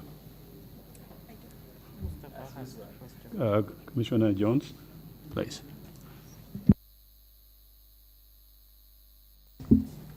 Commissioner Jones, General Cham. I wanted to ask a question regarding Lieutenant Yankubu Ture, because at the time of the coup, you did mention in your testimony that he was in Farafenni under the command of Salik. At what point did he become involved in the affairs of the council? Thank you. I think that was an oversight. I did mention in my testimony that we moved a group of officers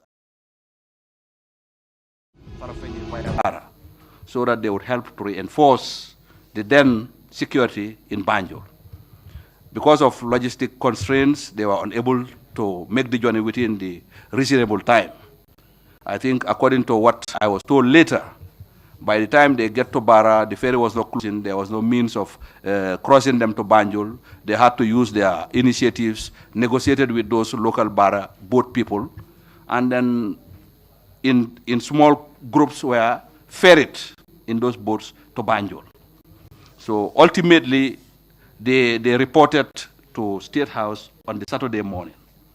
Okay, at that time, the door was already called, and then when they reported, they met us sitting in our that meeting under those tent in State House. So when Sam Jiba, who was the commander, reported, I think the other members of the council then said they were not needed here, and that maybe they would have been leaving a security vacuum in Farafenni, and that they should mobilize the group again and go back. At that point, Lieutenant Yankuba Ture came to where I was sitting and asked me whether I can intercede for him to stay, which I did.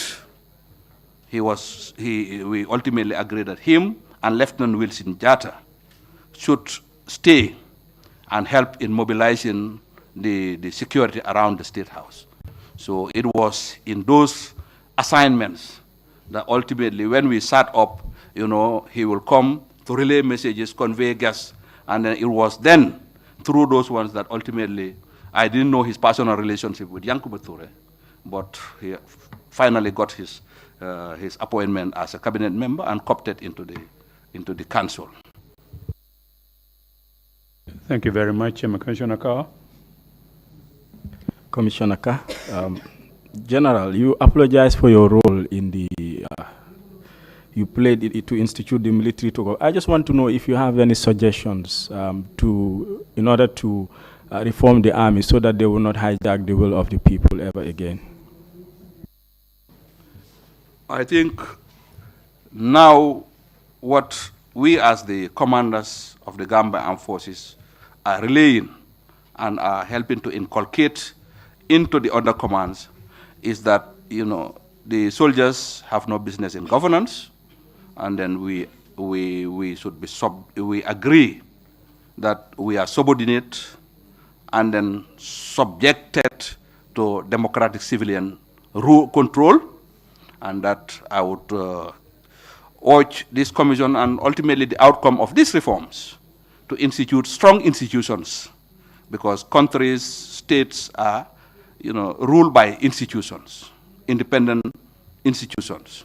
So in our little part in the Gambia Armed Forces, this is the message, this is the doctrine, this is the training we are impacting, and then by God's will, I think by all intent and purpose, it will be achieved. Thank you very much, Commissioner Kinte. Commissioner Kinte, General Cham, the role of the Nigerians during the coup d'etat, don't you think they have betrayed the trust of the former regime? Because, if they were trainers and advisors, it wasn't their business to command and control. But if all of them were lump sum given to them to handle, their inactiveness, which has been indicated, or their indifference of the situation to an extent that they thought it was a Gambian issue, had nullified the justification for them to represent Gambia in the command also. So that, to me, that was a betrayal of the trust on them. I'm not sure whether I would characterize their actions or inactions as a betrayal. As I said earlier on, I was not a privy to the memorandum or the note verbal or the agreement, the bilateral agreement that they signed with the then Jawara regime. And what was their mandate, what was their role, and in case of this situation that eventually developed, whether being foreigners, they had the right to intervene in what was essentially an internal affairs, Gambian affairs, albeit illegal. So I will not be able to categorically state that they have betrayed a mandate unless otherwise I have seen what was agreed upon and what their duties in that agreement was about. Why I said this, if they were supposed to command the Gambian army, there should not have been any point that they declined that role at any point, even though they will have to be courteous in how they go about it, but not decline. Well, in our military literature, there are different categories of appointment to command with limitations.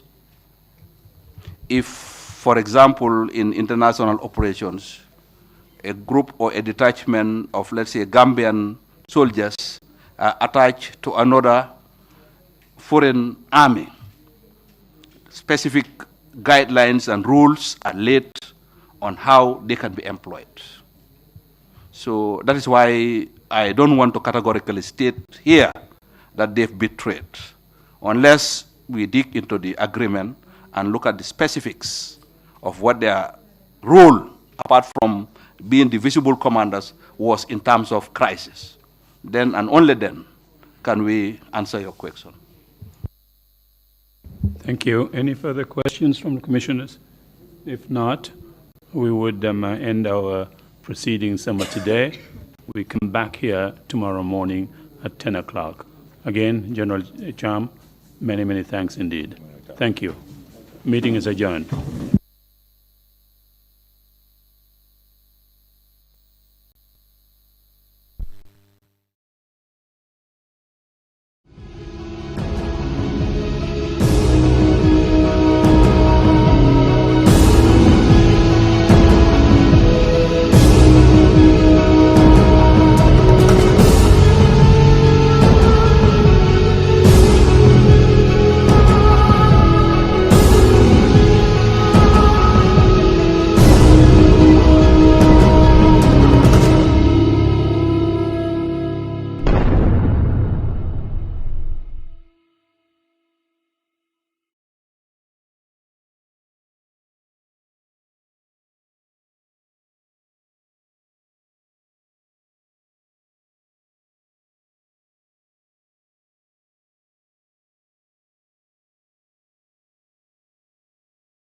Ndi tonya satola kuola mi yalon ko wole keta ka 1994 kata fo 2017 o maral bulo mi yalon ko ngay bolu menu yalon Gambia dingol ya soto man torolo keresi bangolo tilimbal yalo anim fanal landa tambe kuol mi yalon ko wolel keta ya jamela nyaton ka ya nyinkoro bi lungala dum ko men nga fale nu nyamento komado general Mohammed Cham wole nata puruka ala CDR kuma kan wolta ke di siyo nyina wuce sabanjaw nyinkono atententa ka jabiro ke nin kuma kan wala me yalon ko wolle sotota anin molu tema me yalon ko wolle lube sere nyen TRRC la tamando nyen kunna kachanyin na tenten dulato drong ko kumol commencé ta damenna wala keta denkrati dame yalon ko kudeta nyin aketa nyamenna wo lungola kabirin tumala men na atenata bula molu kono me yalon ko wollel tata state house e nata te muta je nyin kamala ko e sula tala puru ka mun na faroke nim fanna la me yalon ko e bella fila pura e nyaton ka ake ni wollel tola ka ko dol tobendino e wo kono anata itandiro ke ko de kabirin tumala menna itol bota dinkrato dame yalon ko wole mu state house o nyindi e nata ta kata mu walindiro ke mola me yalon ko wole mu Nigeria Senegal banko la ambassade o nyindi e nala kacha nyin be nata dem menna wole nyindi ko kuma kan me yalon ko wollel fota Senegal mansa kunda e kumol menufo pour ko bamburo ke ngam kundala wo watola wolen wo sojarol me yalon ko ye kudeta nyin kurukuru e atendenda fanan kayitandiro ke kode ako abe tembo mento wodinkra nyin e tol nata ta dulato anun kabiri futata nunje yaje ko kol men yalon ko wollel kumayata wol keta fenneti me yalon ko aketa kebarol ti men yalon ko wala halol wolle nyanta tobendila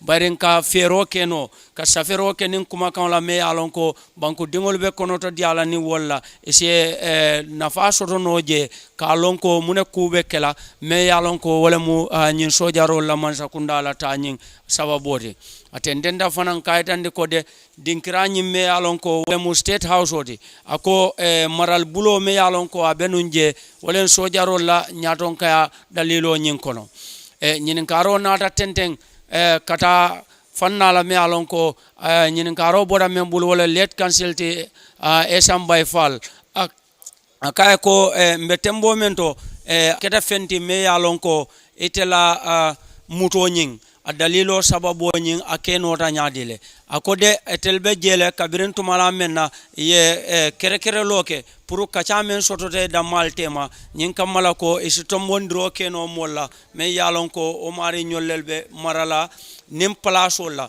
be mu makamolti ako molmen yalon ko amanke ko ka foko sojarol damma bari mol fangol sotota memu civilian olti ya silo yele mari nyole pour ese makamolta ka karafema akodun wo civilian olu pour kata wol no make kachandi atena ka ke moti me alon ko abulata wo ko nyin na nyaton ka ya nyin ko kata ka diamu mole me yalon ko wollelumu molti civilian ol kono e lafta ka makamo di menula anara ka 50 droke dinkrala dami yalon ko molu menu yalon ko e mo civilian ol leti anum fanan wol keta molet me yalon ko e makamo kere pour ka di wollela ako wo molu fangal kono mo fulabe je me yalon ko wol boda fannala memo civilian kundati ako amina fal sonko be wala kono satan jaw fana mu molti me yalon ko kabri tata nu e palaso nyin e la ka wato ya kere nu me wala mu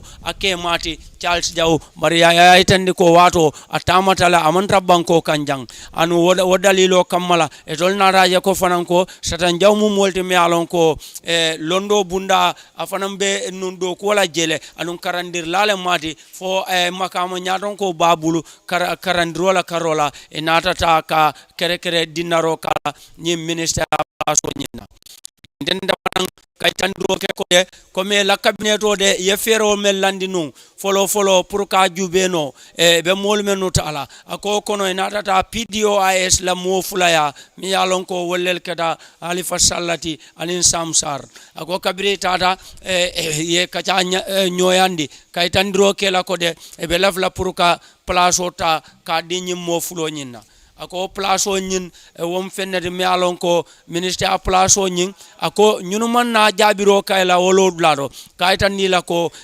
foye place o nyin talal bang ako bare inada foye ko iseso fo sama nyolto esina pour ka ko nyin ta ka akoindima ako kabiri wo kuwol tententa wo ñama nata taraje la moy rola atara ko e kambenta menna wala mu montro wato me yalon ko e wala fo wo keda watleti me yalon ko talantan nim fula e ko momoro nimbe jabiro dila amanyanna tambila wala anata tendem fanan kaytande ko de bari Halifa Sallah anin Samsar inata na wato menna wo keda talam fula tambitale wo wato la anum brief data state house pour kana ila kuma kawle nyindi e to le mentandi la wala nyindi ko place ol me alon ko nali ko katanun komando ol be dita molale foka pare anata tendem fanan kaitan droke ko momi yalon ko fanan itata wole ya mem fanan mu civilianoti membo ko tala suebu konate ako yemma kamo fanan sambaw fanan ya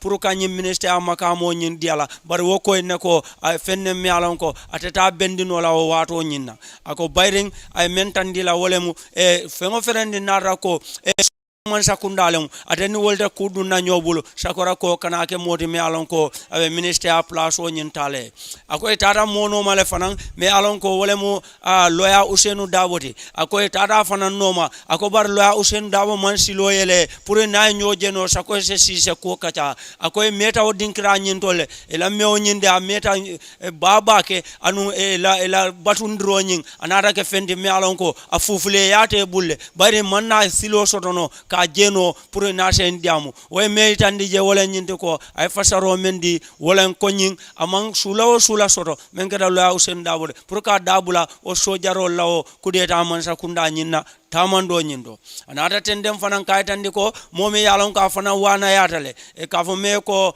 fafam bay akoy nata tawo noma kabiri futata ma ya fanan kacandi kabiri boda la Usenu Dabo ya etara fafam bay ya fafam bay me tandi la wala ende ko anyanda tamala la kata Angleterre banko kan anun natara ko abota na wota mola place nyinde me yalon ko wala minister place oti kitol ni luala kunyanyin asna wodinkra nyinta bare ay meitandi la wala yinde ko atela minister place oni hanni ma kankula folo sa dukundi domandi akondu tol fanan nara ke molti mi alon ko nata sowo ko nyinnale ko pour ka dukundi roke fa fam baylo makamo nyin pour ka ko nyinta ka kankula nara ko dukundi le yebado fa murtanan Gambia banko kanjang atendenda fanan ka 50 kenin kolla mi yalon ko wollel be kerin nu Gambia banko o wato nyinna akode ni ajube makamol totale mi yalon ko e wollata ke tala ke di molla mi yalon ko e tole fe wato la wolle jarta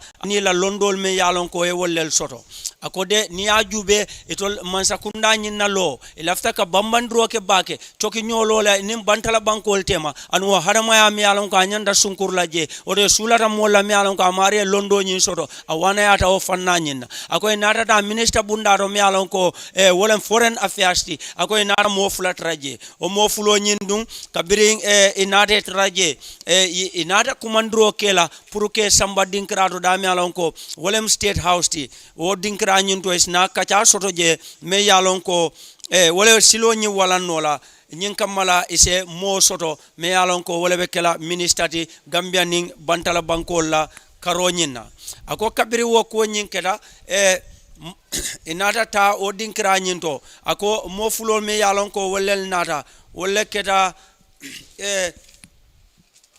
mo fulol me yalon ko wolel nata nunje pour ka makamo nyinta me yalon ko wolem place oti ka mara bantala banko nyinna karola ako kabiring o mo fulo nyinnata me yalon ko wolel keta njogo ser bati anin yudu sonko ako nata ka place o makamo nyinta ya sika yadi sonko la ako ni ajube dalilo kamma ko wato be sulare mansa kundala mi alon ko nim moli aje te pochoro sembo warandile la karola bar wosela kol sambano nyato atendenda fanan kaytandiro ke kode kol men yalon ko wollel nata soto ka tamandiro ke nim fenna me yalon ko wolebe lorin nin fannala mem boko mansa kunda nyinna loro nyinna karola ako etol fanan nata ke molti men yalon ko e silo walange anu silo nyindung ela minister bundal men yalon ko e wole dila e nata fo ko pour sita e se murumurun ke ela minister bundal nyinto e saje ko ela doku dula doku lal menu beje e ni se nyoje no e da mal si nyo fa bandino pour fahamo si soto e da malu tema ako kono momi yalon ko yewollel jube pour ka makamolta ka dila ako Sirif Mbay ye do ko men diala wala mu protesta police ol jube ke la kol to ben no nyamena e la do ko nyin sikeno pour banko kan police kundaro ngayba kana sotoje ako fana mejo Malik Njay ina nada ta fana sasino pour eta docteur la fanala pour ka je ko docteur la kuol menu be banko nyin kan assistant no wala do ko te loptanol to kana ke fendi malon ko jamfa ko minala je ako kabir wol be kala ministre bundalu yadi molla ako mejo Malik Njay inata jar kenda bunda di wala Mr Musa Mbenga ye agriculture seno bunda di wala anim fanan ate fon kundingo Minister of Information and Tourism ako ate General Mamad Cham yo place o nyineta ka diala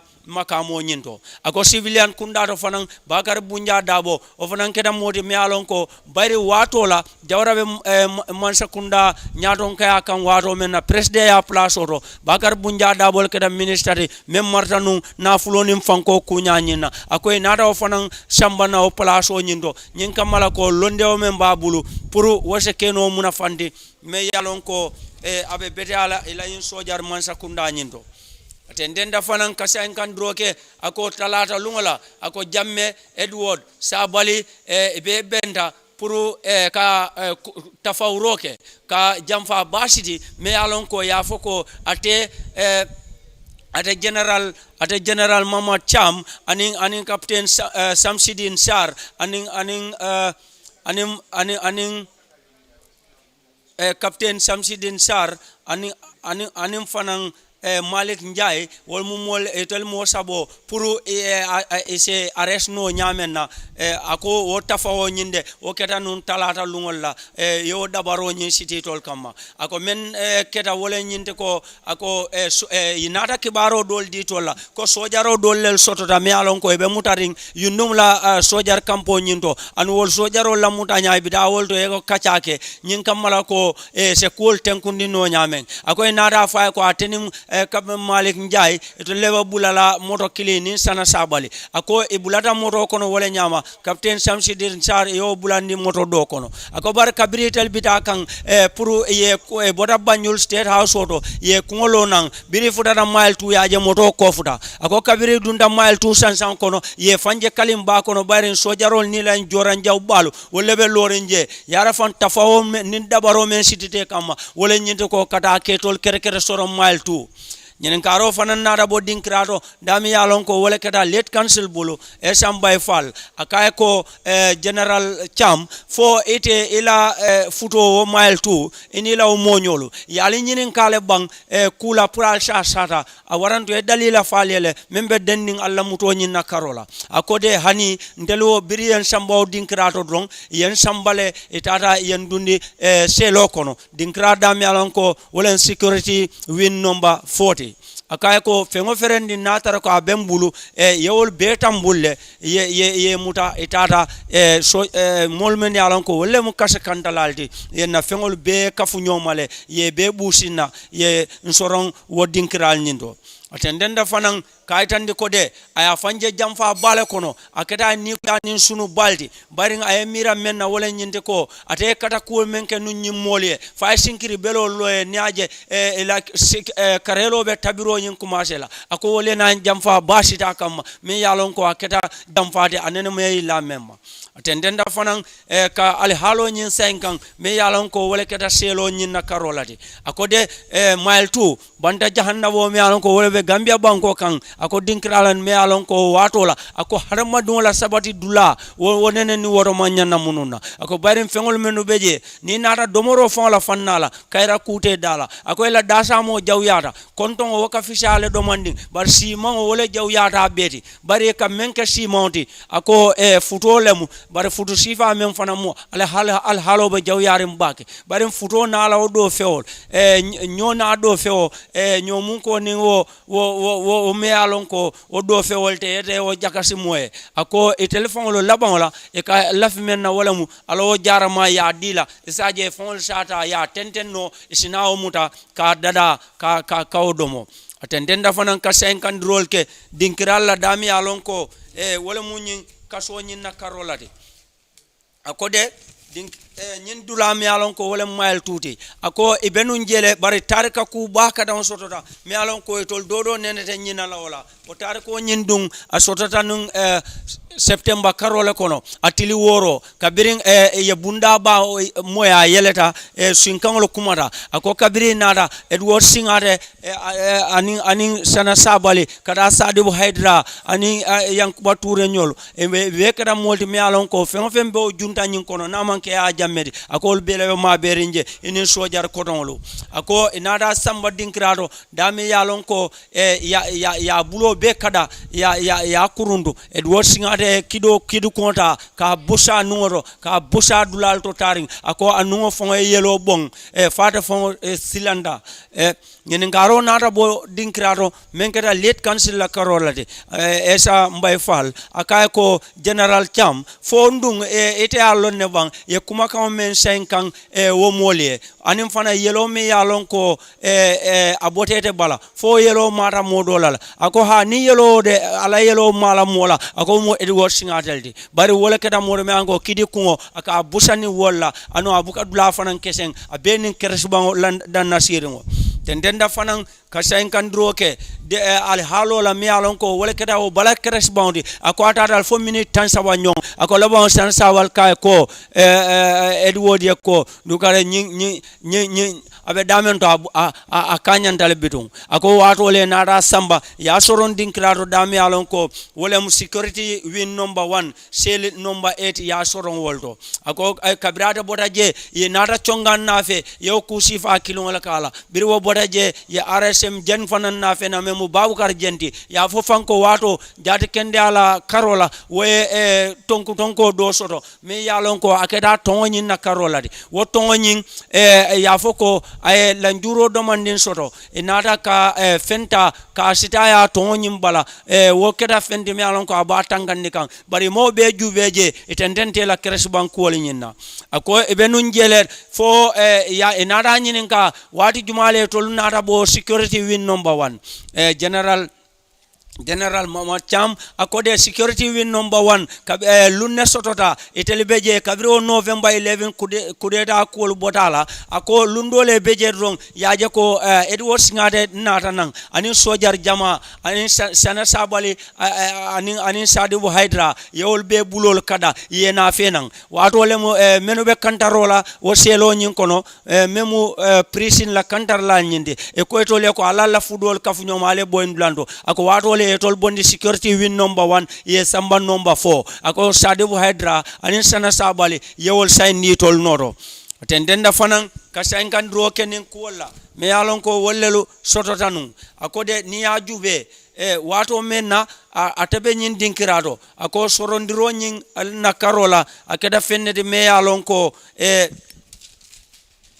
kole aku jamalel sototaje ako bari nada ken munya bakata woti anin sabar ba ako ay wucho men ke soronga ata dal fokari muang ani worowla ako october karo 1996 asavo ko wato le keda nemoti pour ay silo yelate ka bondi dinkrato dami alon ko wolen gambia bankola banta jahannabode ka fo dameto mile 2 tendena fanan kaytande kode nyillu kabiri ya bula natata dinkrato dami alon ko wolemu sojaro lakunda bade dame mu army headquarters te ako kabiri ye sambaje nata kuma kanol fanan moy me yalon ko yew kuma kanol le saynke ako yamar ko boda membulu wato membe maralin gambia bankola sojaro la nyaton kaya makamo nyinna wolem babukar jatati ako nada ka yamaro dila kaytande fanan ko kule me yalon ka ketale anu ko nyin amanyan na fulanjan na koreke ako ayatan de la fanan ka fo ko sante be tembo mendo e be murla sojaria maka mo nyin tole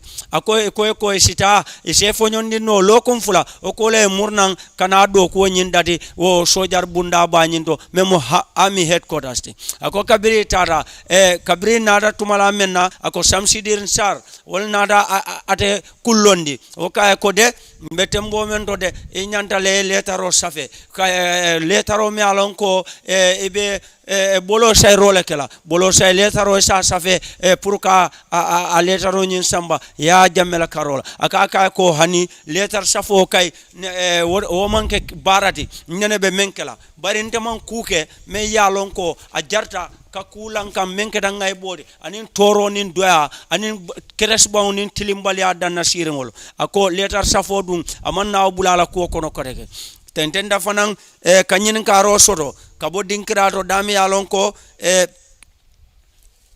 kadin kanyin karo soto kabona mobulu me yalon ko wolebe maralin commission nyina nyinin kar tabulo la bilungo men keta late council esamba falti anata nyinin ka kode wati jumale dum kabirete nata iye fonyo sojar yala wati jumale inata doko nyini ako kabiring tumala menna aritayata ako yala kuoluta ke kensu nyokan kamuna fonyin bondi me alon ko anyanta wala sotola ala doko men ayake ako kabiri odiala atata ay gelegele moto sang amurta fana ay bitikan ngota ayele akabe wala fefe kan fo November karo 1999 ako anata dinkrato dame anko wolem Gambia la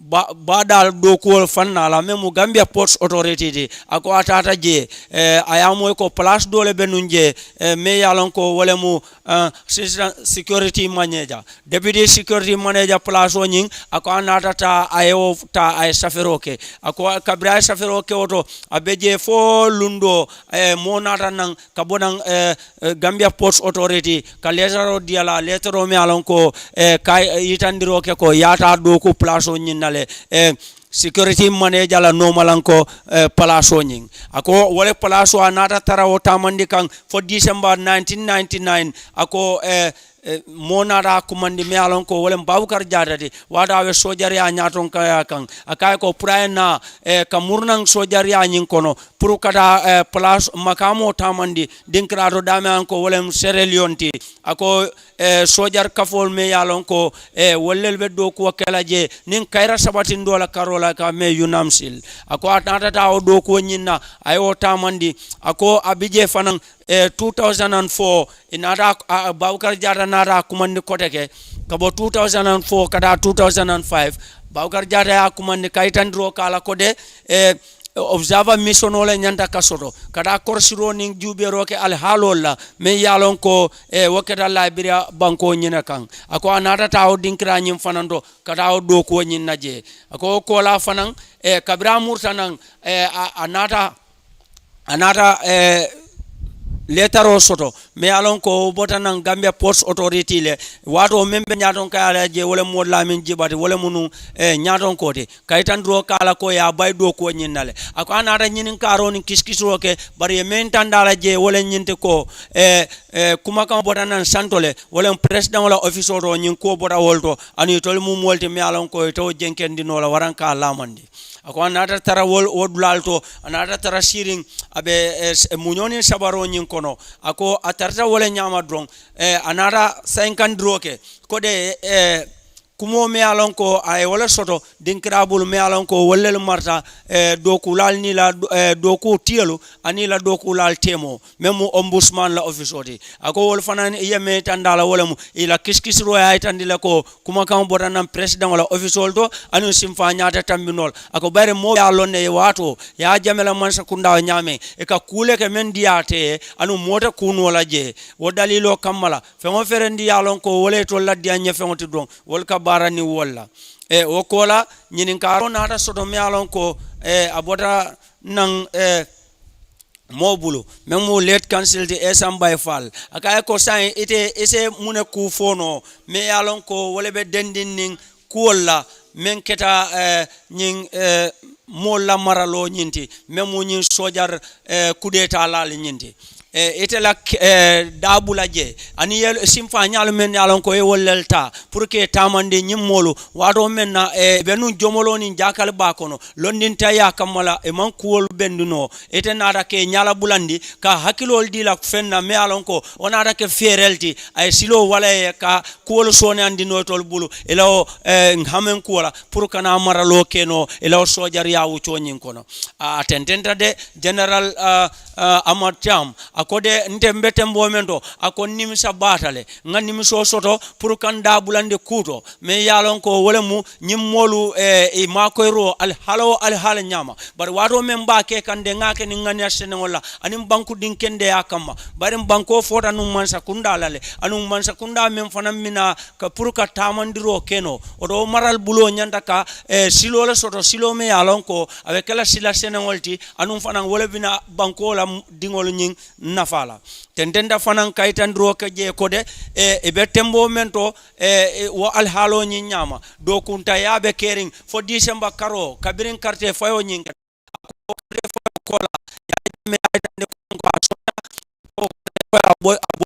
another fanan aloda koreke wati dandan kono ako amam nason carte fayola la nyala wolem nyinti ko control la ko lata nyamen ako kabiri wokede tolu e mo dandan nara ka nyokafu etel menu bunu sojar kebalti enata ta dinkrato dame alon ko wolemu même kanyeta presda yala wala korda nyin kono pour kaje ko ka tankandirota ka sabatindino wala karola ako kono molmen yalon ko membo ko turo jawne kata yaya dampanyol ni nyongolu ako ni wollel kafuta nyoma e be tarta o dinkra nyindo ka tamandiro ken kangolla kaje ko fanan ko molmen minala woli ila kol silamani yano e kanake modi mi yalon ko e be tora sinola o president kuto la mi yalon ko wala kanyeta kambia banko kanjang ako tendenta wala nyama fo kabiring wato menna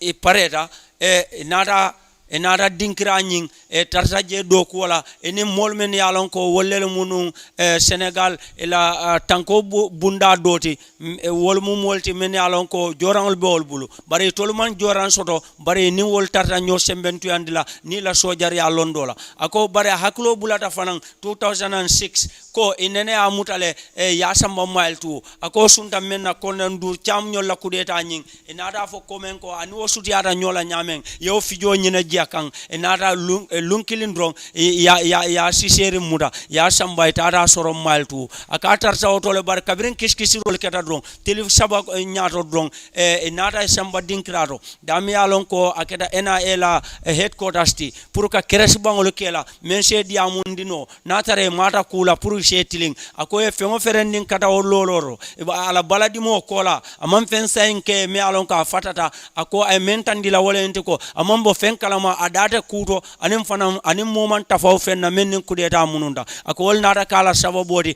e nata e bula e tenello e sayte la suwa kono nada kuma kam me alon ko ya diala wala munyinti ko atesillo ay mune fono Gambia dingole anin Gambia banko molo me alon ko wala be dending fenna atabe la flamense soto banko kan ala o kuma kala bon kono general Mamad Cham akode atamu molti me alon ko alata num bake tilingo lale tilingo nin tonya wala tamandiro o mo kuler me alon ko alata lale ako fana alata le fana ko banko dingolu wala mol men yalon ko e mum mollede menu kamaku ka ku ken dol fananta keke ako momo kama ku dron o mari manyan kaman tora soto o manyan ka keresi banku soto waran diminna ku ako to abela flamen na wala nyinte ko momo randi yalon ko ite ate tora al hala nyama ako ate baytan dila ko de moya tora tawla ya kono ba waranto yebula toro laban waranto a toro nyinketa fendi me yalon ko ite mari fo man bo akalama ako ayam fada bema ako bara baytan dila fanan ko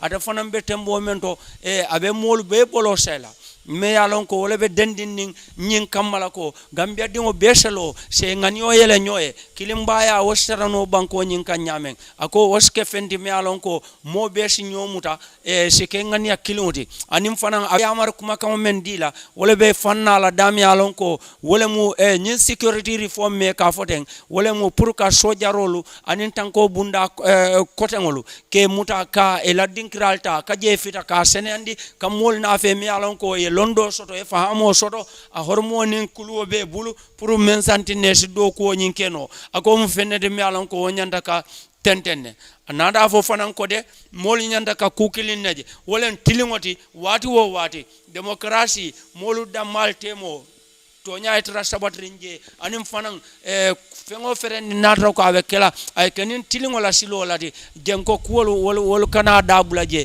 nyin kamala nin nyo nakarol manke drong o bebe kala sababu le membantin nala gambian dingolu da malbe balula no kairo kono nyin nyo bayndo ni nyo hasidialu ani nyo torolu wol be fenede me alon ko anente sot la kodege tendenda fanan ka kuma kallabaw nyin jolong me yalan ko wolnata fannala men kada nyin ka rolti commissioner Jones ako Yankuba Toure wato atedun abenum mintole ako de Yankuba Toure moti me yalan ko sojarol menu bodanam farafenye afanam bulata nu wollel kono kabiri nata nan nata itandiro ke ko itel nyanta ka murle kabirin wo kuma kan nyin fota elaw muro nyin kono atena Yankuba Toure na date kan ako pro asidanro keno ay isaja atese tuje ako kono le ne Yankuba Toure na da tuje na da tara state house oto katara do ko molmen yalon ko kana o luntan na lalten walla kuolo pro tele tarta o kunna Yankuba Toure nyollel kana pro kaytande ko mo karle na da alafta pro ka du state house o nyin kono ako tarta o fanna lella o kilari atani na kuolu ako wala na Yankuba Toure tutaje bara amonyol nada ke fendi me alon ko yew murundile men keda sam jibati atendenda fanan ka jabiroke commissioner kala nyinin ka rola me ya alon ko akode ne ajube bake fo kudeta nyin ala kuonyinto mune fen sotota me ya alon ko Gambia jang men santina kudeta nena kana soto kotake surtout sojar fan kundala karola akode ha to nyalem ntel sainteng Gambia la sojar kundato mbe damen to nga koindi mol male anum fanam be momoron nin karandilan kaytandi la ko e man fengo feren nin soto mi alon ko wolem buloti nin bankola maralola fannala o manke ila do ko de sojaro la do ko mendin ka wole tandila an wolen ka tanko ta ka sabatindi surtout banko nyin nin bantala tema kaje ko woto tanko e taraje anum banku dingol fanan ila tanko e ba soto no la nyaadile kabo mantora fengol la mi alon ko wollelu be nyaatile na banko la wara be la fla kadum banko kan ayo kuota ka aytandala ka fay ko de mbe tembo men to sainteng ndol be tembo janne bari mbela fla nyinna ko commission de e finance safero ke ka aytandi ko de dawo dalem na tara ko tanko bundalem bang wara na nyongolu e saje ko momorandi yalon ko amari be karla tala do kula amari se ke modi me akayto soto ana londo pour sinin sama ngana bulano nimisa kono me yalon ko awita kelanye kuti membe koleala dendenda fanan nyen kar laba mi alon ko wala boda commissioner kinte bulu akode Nigeria no la karola ni ajube ke baro men keden ko la bandularo bire nyen ko de da nyin keda fa pare Nigeria no le saba yesi ye bulo la nyokan ako mosa fono om jam falti kabirabe o jabiro kala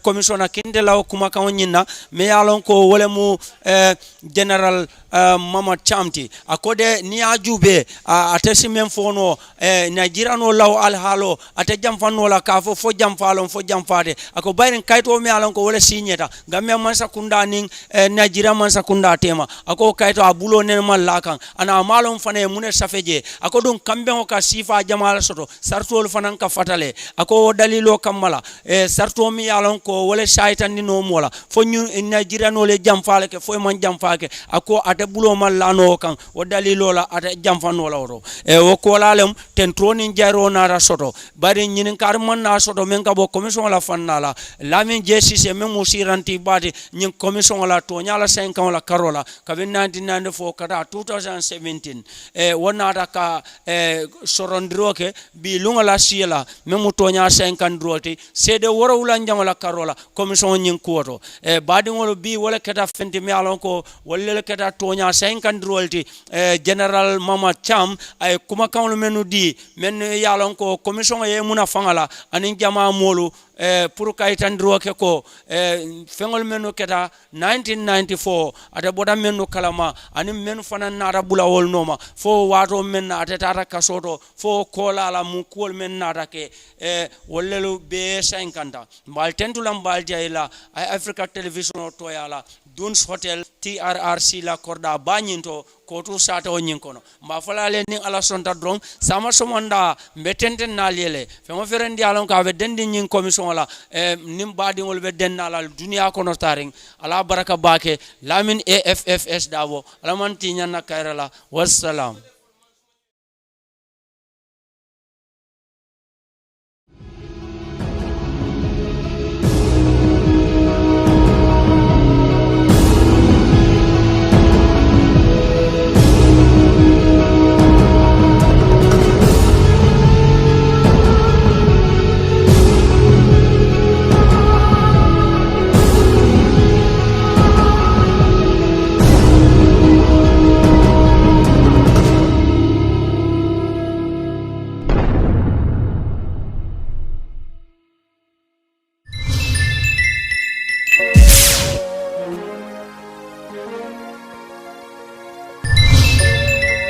Vehicles, you are giving it to parliamentarians. Where is the source?